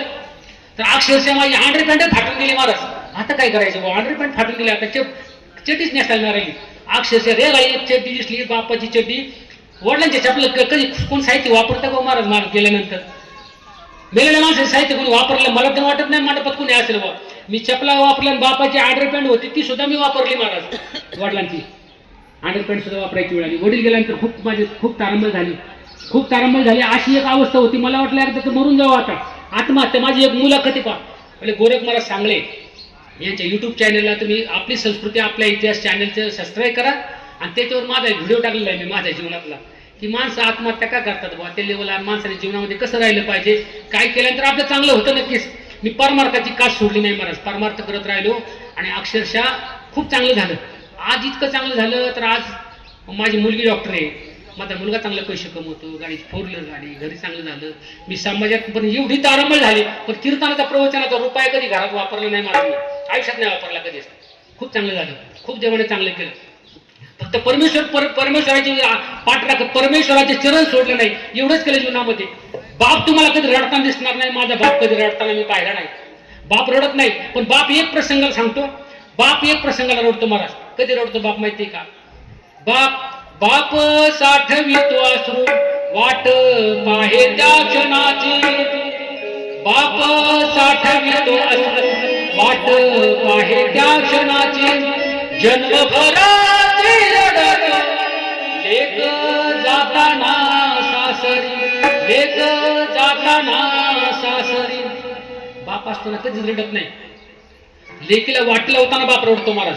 लहानाची मोठी मुलगी कधी होते काही कळत नाही. आपल्या घरामध्ये मुलगी असेल तर गोरा सांगितलं कधी मुलीला 5 बोटाने मारत नका जाऊ, कारण मुलगी असते ना ती पारक्याचं धड असतं महाराज. आपल्या अंगणामध्ये खेळते बागडते आणि कधी मोठी होते कळतच नाही. मुलगी मोठी होते आणि ती नांदायला जात असताना बाप मग त्या ठिकाणी मुलीला पाहायला जर पाहुणे आले ना तर पाहुणे आल्यानंतर त्या ठिकाणी पाहुणे पसंत करतात मुलीला आपल्या, आणि त्या पाहुणे पसंत केलं या नाही पसंत होतं, आणि त्या क्षणाला बापाचे डोळे डबडबलेले असतात. माझ्या लेकराला पसंत केलं, आम्हाला पाहुणे पसंत झाले, आता माझ्या मुलीचं लग्न होणार. ठिकाणी धरली जाते. बापाजवळ पैसे नसतो, परंतु बाप याच्या त्याच्या दारात जातो आणि प्रत्येकाला म्हणतो द्यावं माझ्या मुलीचं लग्न आहे, माझ्या मुलीचं लग्न मला मोठं करायचं, दारात मोठा मंडप टाकायचा आहे, मुलीला वस्तू द्यायचे, मला उष्ण पासनं पैसे काय तर द्याव, 1000-500 द्या साहेब, मला काय तर तुम्ही द्याव, माझ्या मुलीचं लग्न मी तुमचं देण्याचा प्रयत्न करीन, नाही दिलं ना माझी जमीन विकेल, पण तुमचे पैसे नक्की देईल, माझे पैसे मला माझ्या मुलीच्या लग्नात द्यावं. प्रत्येकाच्या त्याला भीक मागतो, प्रत्येक कोणतरी मदत करते त्याला, आणि मग दारामध्ये भव्य असा मंडप टाकतो. मंडप टाकल्यानंतर लग्नाचा प्रसंग तुम्हाला जवळ जाऊन सांगतो. लग्नाचा प्रसंग ते वराडी मंडळी येतात दारामध्ये, त्या ठिकाणी आलेले असतात. कुणीतरी म्हणतात राम भाऊ, अरे पाहुणे जवळ वेशी जवळ आले, मिरवणूक पार जवळ येईल, आता तू कपडे तरी घाल. म्हणजे बापाला कपडे सुद्धा घालता येत नाही महाराज. आई असते ना, आई सकाळपासून संध्याकाळपर्यंत 10 साड्या बदललेल्या असते ना आईने, पण बापाला एक ड्रेस असतो ना, तो ड्रेस बदलता येत नाही. मुलीचं लग्न, माझं मुलीचं लग्न, ह्या वस्तू इथं लावा तिथे लावा, आचार्याला काही कमी पडतंय का, अरे पाणी इथं आणले का, जिअरवाला आलाय का, पाहुण्यांना बसण्याची व्यवस्था व्यवस्थित केली का, ती बापाची धांगल उडलेली असते महाराष्ट्रात. बाप कुणीतरी म्हणतो अरे माणसं पार आता पाहुणे रावळे पार येशी जवळ आले, कपडे काढ. त्याची कोणीतरी कपडे अंगात ओढून घेतं आणि त्या नवी अंगात कपडे घालतं. नवरदेव त्या ठिकाणी मंडपामध्ये येतो. मंडपामध्ये आल्यानंतर नवरदेव त्याने मंडपामध्ये येतो, बोल्यावर उभं करतात, नवरीला आणतात, नवरीला उभं करतात. त्या ठिकाणी बाप असतो ना, कुणी म्हणतात हा अक्षता कोणतरी हातावून देतं, म्हणजे थांब आता जरा जागेवर, अक्षता टाक मुलीच्या डोक्यावर, बाजरी पळापळ तुझी आता सगळं आटपले. मग ते बाप त्या ठिकाणी मंडपाचा एक खांब धरून उभा असतो, त्या खांबाच्या अक्षता घेतो बाप आणि त्या अक्षता टाकत असतो. त्या ठिकाणी ब्राह्मण शुभमंगल सावधान त्या ठिकाणी होत असतं. त्या ठिकाणी बाप मंगलाष्टका ब्राह्मण बाप म्हणत असतात. तळ हाताचा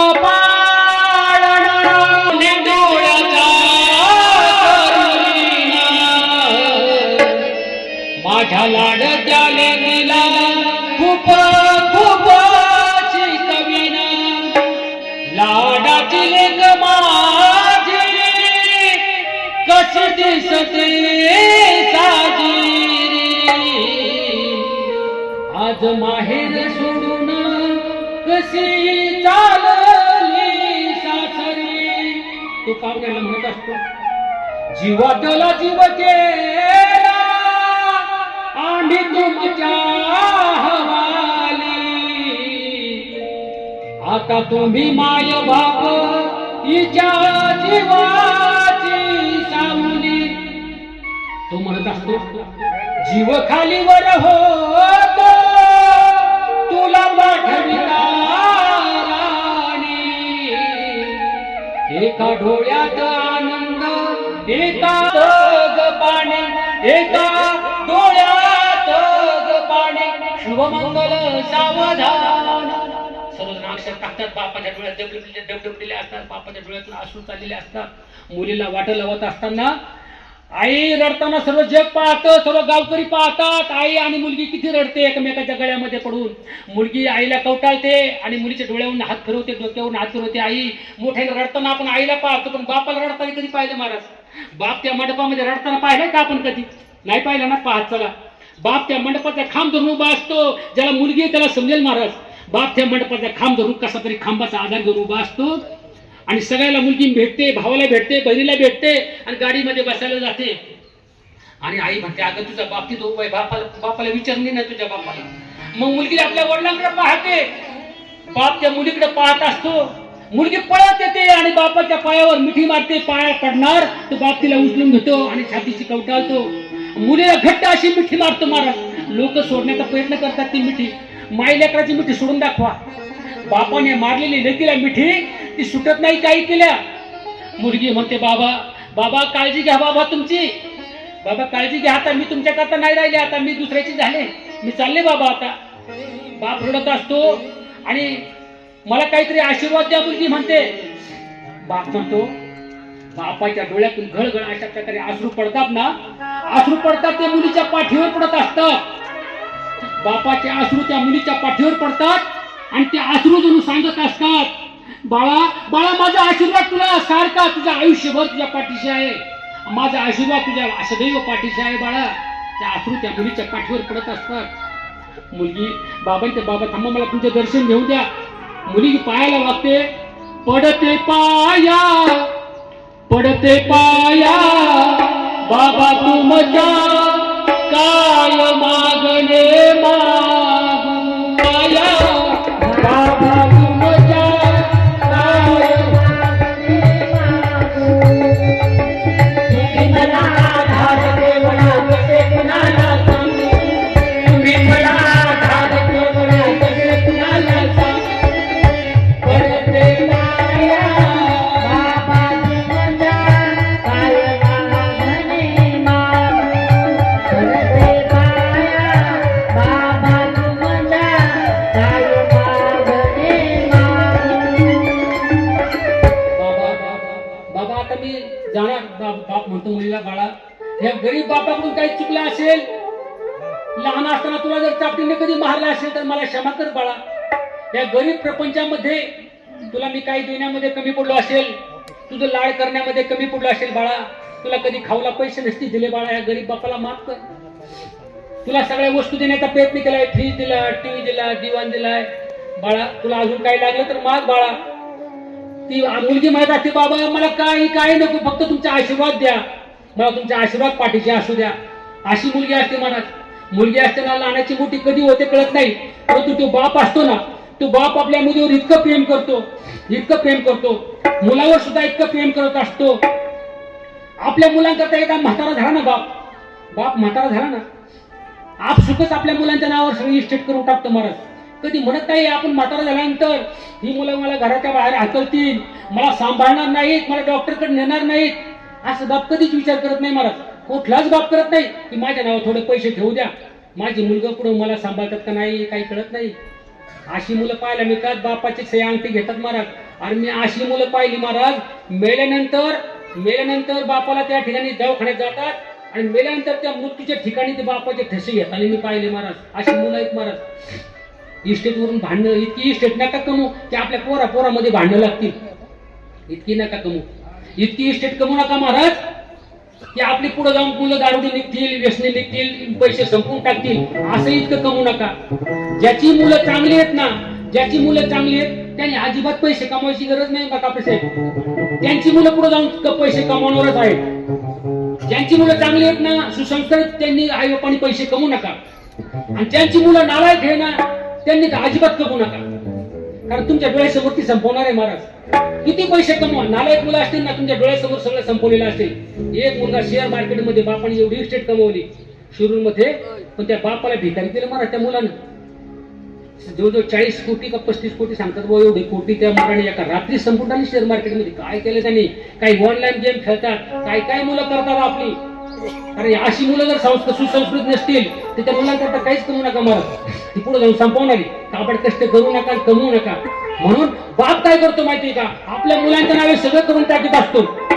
काय करतो बाप, एकाएकी केला निराशे आधारी,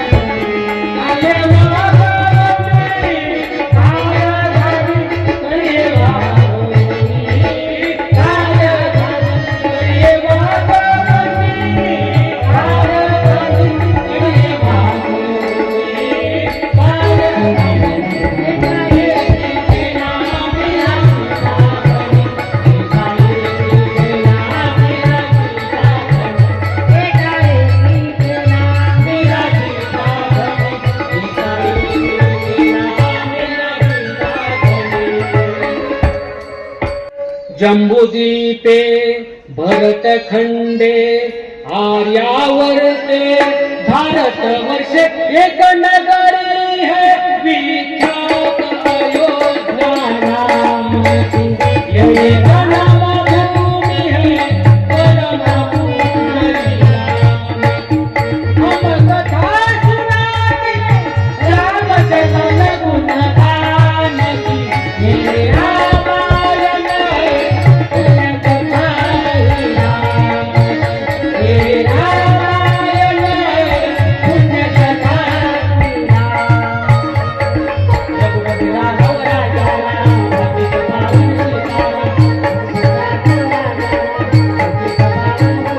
हम कथा सुनाते राम चरण गुण गान की। ये रामायण है पुण्य कथा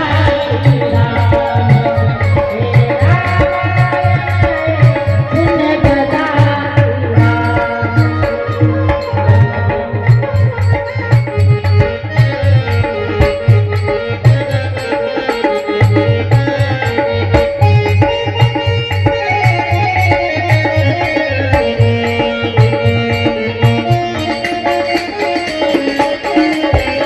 जय श्री राम।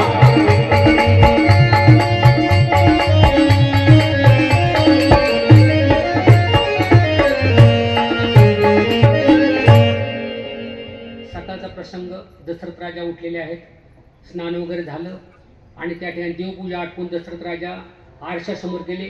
त्यांनी आपला जिरोटोप घेतला आणि राजमुकुट घेऊन डोक्यामध्ये घातला दशरथ राजाने. तो जिरोटोप आहे ना, तो मुकुट त्यांना तिरका दिसला महाराज, थोडा तिरका दिसला आरशामध्ये. त्यांनी पाहिलं, म्हटलं आपलं वय झालं की काय, आपला डोक्यातला तो तिरका दिसतोय. कानाजवळ पाहिलं तर कानाजवळचा एक केस पिकलेला होता. किती? एक केस. जरा कर्णमुळी सांगवाले गोष्टी मृत्यूची भेटी जवळी आली. मृत्यूकाळ माणसाने ओळखाय शिकावं. आपला केस पिकला ना, आपल्या देवाने पहिलं पत्र पाठवलं. कानाने ऐकू यायला कमी झालं, दुसरं पत्र आपल्याला आलं महाराज. दात एकदा की गेले तर तिसरं पत्र आपल्याला आलं. देव म्हणतो आता बस, आता बस, आता बस.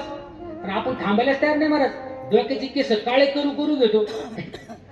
केस पिकला ना आपला, डोक्याची केस काळी करू करू घेतात माणसं, नाही काय काय मेहंदी वापरतात. आता किराणा दुकान घरी असल्यामुळे महाराज हे का ते आहे का, आणि त्यांनी काय अलर्जी तर होणार नाही ना. दशरथ राजाने पाहिलं, डोक्याचा एक केस पिकला दिसला कानाजवळचा.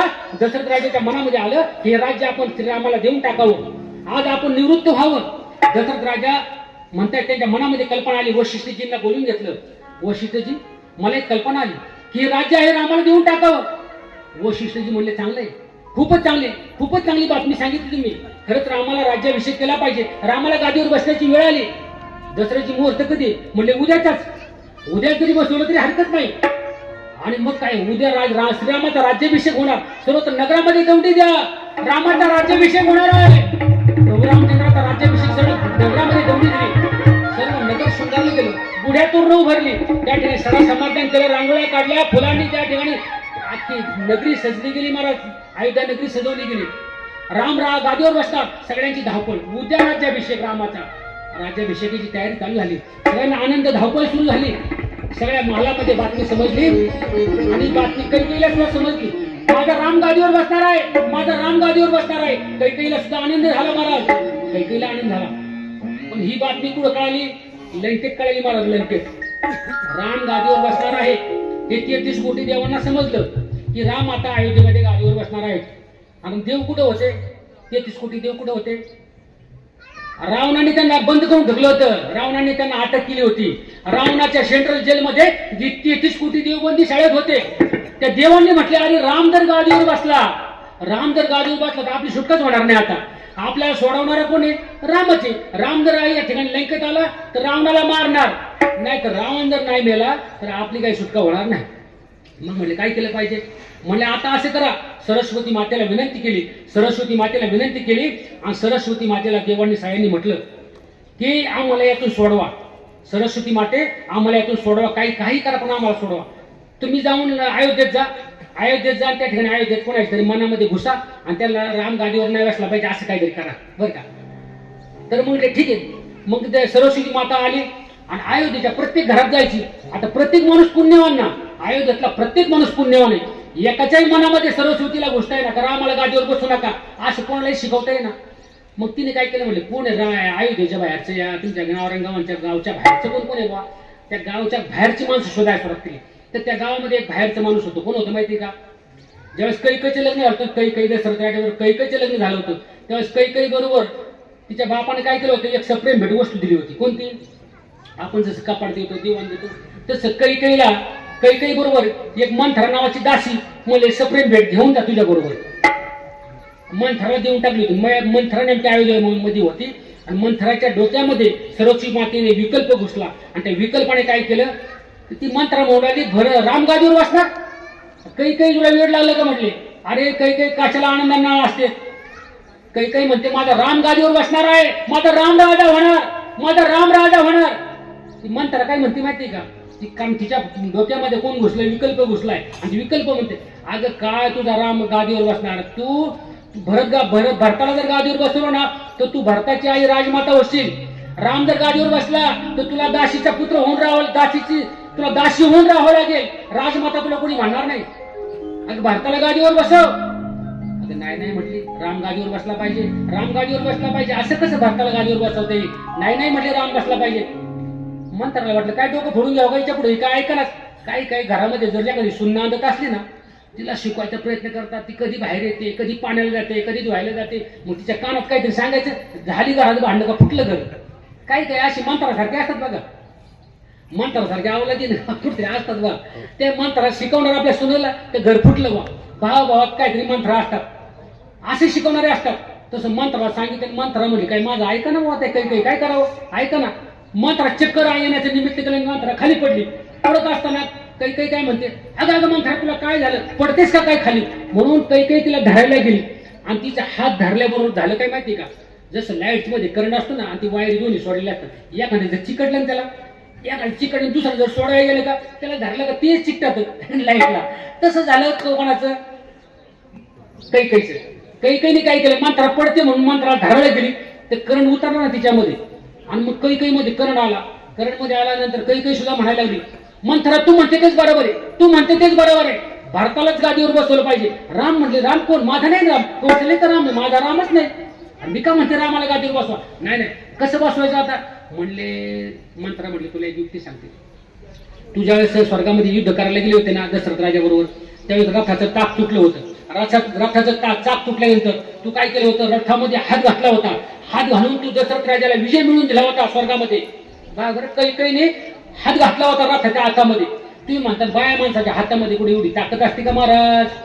हा आग पुढं ते लोखंडाचा आणि मनगडात पुढं ताकद असते की एवढी. पण त्या कैकईच्या मनगडामध्ये ताकद होती कारण तिने साधूची सेवा केली होती. साधूने तिला आशीर्वाद दिला होता कैकईला का तुझ्या हातामध्ये एवढी शक्ती राहील, एवढी शक्ती राहील की ते वज्रासारखी शक्ती तुझ्या हातामध्ये कारण तू आमची सेवा केली. पण कैकईला महाराज कैकईला एक शाप दिला महाराज. कैकईने काय केलं होतं साधूची सेवा करता करता लहानच होती ती. सेवा करताना तिने ऋषीच्या तोंडाला काळं लावलं होतं. रात्री ऋषी झोपले होते.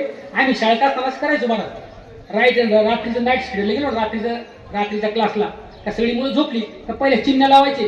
ते चिमण्यावर काहीतरी काळे करायचे मुलांना लावून मिशा काढ कुठं काळे करी शाळेत झोपल्यानंतर आपण मुलांना रात्रीचं करायचो. तसं कैकईने काय केलं की ऋषी होते तो झोपले ते सेवा केली त्यांनी चातुर्मासामध्ये. पण कैकईने तोंडाला काळं लावलं ऋषींच्या. असंच काळं काढलं. ऋषी सकाळी उठले एकामेकाचं बघायचं म्हणजे कोणी काळं लावलं आपल्याला, कोणी काळं लावलं. त्यांनी शाप दिला ज्यांनी आपल्या चेहऱ्याला काळं लावलं ना आमच्या तोंडाला त्याला जन्माचं काळं लागेल, आयुष्यभर त्याच्या तोंडाला कलंक लागेल. बरोबर. आणि तो साधूचा शाप. आणि ज्यांनी आमची सेवा केली त्यांच्या हातामध्ये शक्ती दिली कैकईला. पण तोंडाला इतकं काळं लागलं कैकईच्या, इतकं काळं लागलं महाराज. तुमच्या गावामध्ये कैकई नाव कोणाचं आहे का? हात वर करा बरं. कैकई नाव कोणाचं आहे आपल्या आसपास पाहुण्या रावळ्यांचं? अहो कैकई ती किती त्रेतायुगात होऊन गेली कैकई. ती आतापर्यंत आपण कैकई नाव कोणाचं ठेवत नाही का? दशरथ राजाला म्हणाली की मला 2 वर द्या. अरे तुम्ही रघुकुल खोटा आहे, रघुकुल खोटा आहे तुमचं. बरं. जलसे पतला कोण है? तुम्हाला कलंक सांगेल. जलसे पतला कोण है? कौन भूमि से भारी, कौन आगन से तेज है और कौन काजल से काली है. जल से पतला ज्ञान है, पाण्यापेक्षा पातळ ज्ञान आहे. पाप भूमि से भारी, जमिनीपेक्षा पाप भारी आहे महाराज. क्रोध आगन से तेज है अग्नीपेक्षा प्रखर काय आहे तर ते त्या ठिकाणी राग आहे माणसाचा राग राग माणूस कोणलाही खून करून बसतो है का नाही. आपण कसं तुझ्या खून केला तू एवढा सण्यासुरता असो काय करावं रागच आला त्या शामला काही कळलंच नाही माझ्याकडून काय होऊन बसलं. म्हणजे राग इतका वाईट असणार राग अग्नीपेक्षाही तेज आहे. आणि कलंक काजल से काली कलंक लागला नाही का माणसाला ते कशाने धुवून जात नाही मला कशाने धुवून जात नाही. किती धुण्याचा प्रयत्न केला कलंक काजळापेक्षाही काळा आहे. आसाराम बापू माहिती तुम्हाला उदाहरण जास्त उदाहरण सांगत नाही. महाराज किती मोठा महात्मा असू द्या किती मोठा महात्मा असू द्या पण एकदा का कलंक लागला की कशानेच जात नाही. आता ही पांढरी कपडे वारकरी मंडळी काय घालतात माहिती का त्याच्यावर कलंक लागला ना एखादा डाग असला ना नेते मंडळी कार्यकर्ते मंडळी पांढरा ड्रेस का घालतात कारण एक थोडा जरी डाग लागला तर लगेच दिसतो कपड्यावर. म्हणजे आचरण असतं ना माणसाचं आचरण हे पांढऱ्या कपड्यावर लगेच कळतं. म्हणून थोर समाजसेवक अण्णासाहेब हजारे म्हणतात माणसाचे जीवन कसं पाहिजे निष्कलंक जीवन पाहिजे आचार शुद्ध पाहिजे विचार शुद्ध पाहिजे निष्कलंक जीवन पाहिजे. अण्णासाहेब हजारे म्हणतात ना भाषणामध्ये निष्कलंक जीवन असं माणसाचं कलंक लागू घेऊ नये. काही कलंक लागून घेतला महाराज दशरथ राजाला म्हणाली मला तुमचं रघुकुल खोटं आहे. आता दशरथ राजाची आवडती बायको म्हणले काय रघुकुल खोटं आहे खबरदार काही आमच्या रघुकुलाला जर नावं ठेवशील तर खबरदार. मला काय बोलायचे ते मला बोल पण आमच्या रघुकुलाला नावं ठेवू नकोस. रघुकुल रीत सदा चली आई प्राण जाय परी वचन न जाय. आमच्या कुलाला नाव ठेवू नकोस. म्हणले काय नाव ठेवू नकोस मला दिले तर तुम्ही 2 वर अजून म्हणले वर देतो म्हणजे माग तुला काय मागायची ते म्हणजे एका वरानं भारताला राजगादीवर बसवा आणि दुसऱ्या वरानं रामाला वनवासाला पाठवा. दशरथ राजाला रामाला वनवासाला पाठवा म्हटल्यावर चक्कर आली दशरथ राजा खाली पडला. काही माझ्यावर कृपा करत काही मला हवं तर माझा प्राण माग माझं सगळं राज्य माग भारताला राज्य गादी देतो वाटलं तर पण माझ्या रामाला नको का माझ्यापासून दूर करू. काही असं नको करूच काही गयावया करू लागला. त्या ठिकाणी कैकेला म्हणतो त्या ठिकाणी कोकिला पतकंठी गजगामिनी सोमुखी सुलोचनी पिकवचनी अशा प्रकारे दशरथ राजा म्हातारा असून आपल्या बायकोचं वर्णन करतो. त्याला वाटलं बायको यांनी त्यांनी ऐकलं बायको काय ऐकायला तयार नाही. काही नको का असं करू नाही तुमचे रघुकुल खोटे आहे रघुकुलाची रीत खोटी आहे सांगा मला माझं वचन मी पाठीमागे तुमचं वचन पाठीमागे घ्या. नाही का काही मी एकदा वचन दिलं तुला पण माझ्या रामाला माझ्यापासून बाजूला नको करूस. दशरथ राजा असं म्हणून खाली जमिनीवर मूर्छित होऊन पडला. रात्रभर एक मुकुट एका बाजूला दशरथ राजा एका बाजूला आणि सकाळचा रामाचा राज्याभिषेक होणार.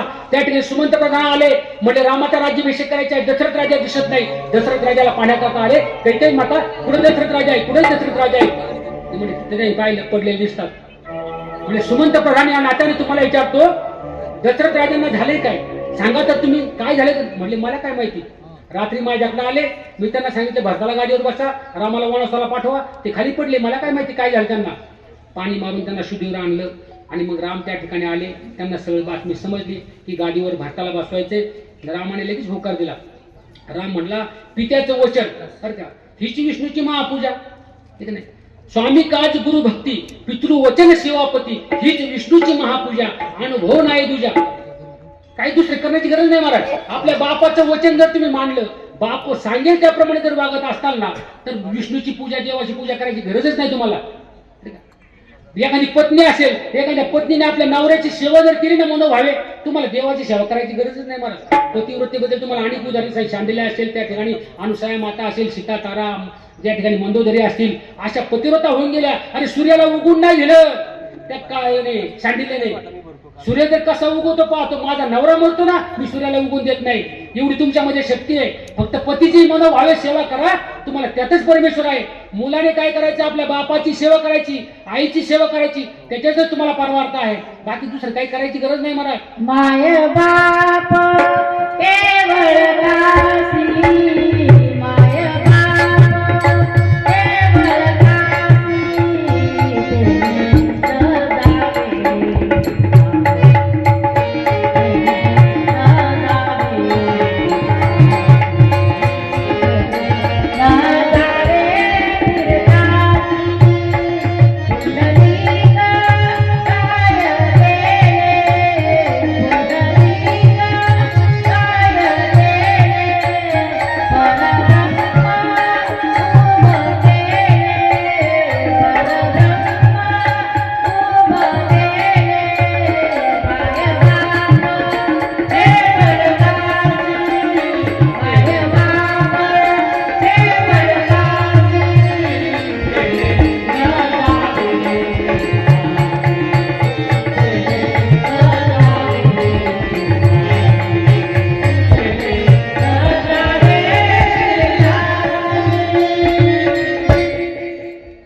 बाप काशी समान आहे आपल्या माय बापे केवळ काशी केले नव्हे तर काशी कुंडलीचे काय केले परब्रह्म उभे केले.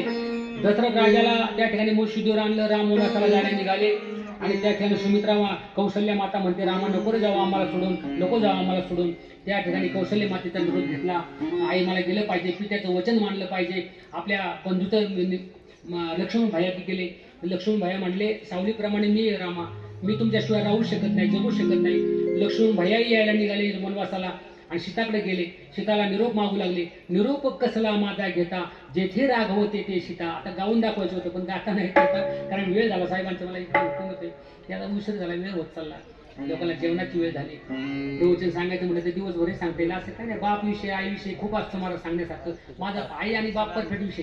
तुम्ही मला दिवस नाही आठवडाभर म्हणा महाराज याच्यावर बोला, त्याच्यावरच तुम्हाला प्रवचन सांगितलं. आई आणि बाप प्रत्येक वेगवेगळे विषय तुम्हाला पाहायचं असेल. आई बाप विषय तर आपली संस्कृती आपला इतिहास चॅनल आहे, त्याच्यावर तुम्हाला सगळी आई बापाची कीर्तनं आपल्या मुलांना दाखवा, घरात मोठ्या स्क्रीनवर लावा आणि आपल्या मुलांना बघू द्या ती कीर्तनं प्रवचन माझी. लोकांच्या मध्ये मुलांमध्ये काहीतरी परिवर्तन होईल बा, कारण प्रवचन कीर्तन याच्या करताच असतात. तर दशरथ राजाला निरोप घेण्याकरता रामाने सीताचा निरोप घेण्याकरता आले. सीता म्हणजे जेथे रागवते ते सीता आणि वनवासाला निघाले. तर त्या ठिकाणी कैकेयी माता म्हणते रामा मला एक सांग, रामा मला एक सांग, हे राज्य कुणाचे आता? कैकेयी विचारतो रामाला, रामा हे राज्य कुणाचे? प्रभू रामचंद्र म्हणले हे राज्य आहे ना, हे राज्य भरताचे आहे. आता भारताचं राज्य आहे ना. बरे तुझ्या अंगावरचे आभूषण कोणाची आता? राजवस्त्र कोणाचे आहेत? म्हणले हे भारताचे आहेत. आता माझी नाही राहिली. आता ही आभूषण सुद्धा ही भारताची आहेत. म्हणजे काढ आता ती आभूषण. रामाला सगळी सुवर्ण आभूषण काढायला लावली, काढून ठेवली खाली आणि आभूषण काढल्यानंतर डोक्यातला मुकुट प्रभावितांनी काढून दिला आणि वलकले नेसवण्यात आली प्रभू रामचंद्रला. कैकेयी माता सीता माताकडे गेली. सीताला म्हणली सीता तुझे दाग दागिने सगळं काढून ठेव, अलंकार काढून ठेव. असं म्हटल्याबरोबर पिकल्या दाढी मिशाचा त्या ठिकाणी गळ्यामध्ये रुद्राक्षाच्या माळा घातलेला, हातामध्ये कमंडलू असलेला, पायामध्ये खडावा असलेला एक वृद्ध असा त्या ठिकाणी तपस्वी पुढे आला. खबरदार कैकेयी, खबरदार कैकेयी, जर सीतेला वलकर देशील नेसायला, सीतेचे डाग काढून देशील तर खबरदार ये अयोध्या को आग लगा दूंगा, अयोध्या नेस्त नाबूद कर दूंगा. कोण म्हणते? वशिष्ठ ऋषी म्हणताय खबरदार कैकेयी सीता मातेचे अलंकार काढून देशील तर. हे अलंकार काही भारताचे नाहीत किंवा अयोध्येचे नाहीत. हे अलंकार कुठे कुणाचे आहेत? तर जनक राजाने लग्नामध्ये दिलेले अलंकार आहेत. आपला अधिकार त्याचा नाही, हा अधिकार सीता मातेचा आहे. त्या अलंकार काढले नाहीत. राम वनवासाला निघाला. राम वनवासाला जात असताना दशरथ राजा म्हणतायत रामा मला नको सोडून जाऊ. त्या ठिकाणी कौशल्य माता म्हणते धरणी माझे माये बहिणी, ऋतू नको राघव चरणी, ऋतू नको. जमिनीला विनंती करते कौशल्या की जमिनी माते माझ्या रामाच्या पायात खडे कंकर होऊन ऋतू नको. दोन ठिकाणी कर ना. त्या ठिकाणी सूर्याला करा तपू नको, दिन करा. सूर्या तू तपू नकोस, तप्त होऊ नकोस, कारण तू जर तापला ना माझ्या मुलाला त्रास होईल, रामाला त्रास होईल, म्हणून तू विंधन वारा घाल. अशा प्रकारे कौशल्य माता जमिनीला विनंती करते, सूर्याला विनंती करते. माझा राम वनवासात येतोय, त्याच्या पायामध्ये खडे कंकर होऊन ऋतू नका कोणी, त्याला ऊन देऊ नको सूर्या तू. अशा प्रकारे त्या ठिकाणी कौशल्य माता तुम्हाला एक गोष्ट सांगेल. प्रभू रामचंद्र 14 वर्ष वनवासाला गेले आणि वनासून परत आले, परंतु त्या ठिकाणी कौशल्य माता रडत रडत का होईना रामाकरता त्या ठिकाणी जिवंत होती. परंतु राम पायी गेला, माझा राम पायी गेला, सवय रथ कानाही नेला असं म्हणून राम राम करून प्राण सोडणारा एक दशरथ राजा बाप होता. दशरथ राजा एक बाप होता. आपल्या मुलाकरता प्राण देणारा बाप त्यांच्याकरता सांगितला. अशा प्रकारे केलेली सेवा तुमच्या सर्वांच्या चरणी समर्पित करतो. बाप सांगायचं म्हटलं तर बाप खूप आहे, बापाच्या बद्दल सांगायचं आहे, परंतु बाप कसा असतो तुम्हाला एका क्षणात सांगेल.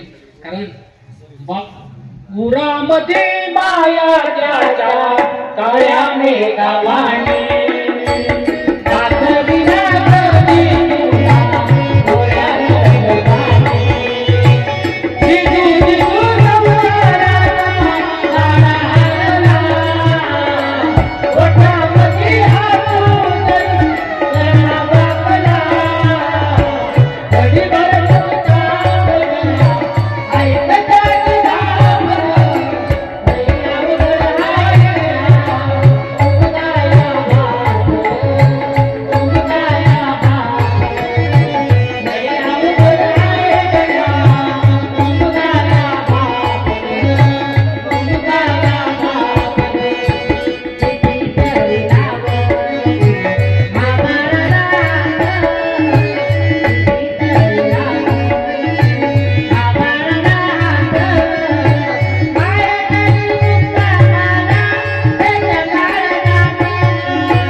तरी होत या नाती एक जवळ आहे, नाते मुली मुलं एक जवळ आहे. बाप लोकांचा बगडा माझ्या हुंदका दगडूया तुझ्या बापाचा सगळा माझ्या हुंदका दगडूया तुझ्या बापाचा सगळा माझ्या हुंदका दगडूया तुझ्या बापाचा सगळा माझ्या हुंदका दगडूया तुझ्या बापाचा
मातरम पितरांचे व साक्षात प्रत्यक्ष देवताम अशा प्रकारे केलेली सेवा या बापा वडिलांच्या चरणी कैलासवासी गंगाधर लक्ष्मण देवकर मामा यांच्या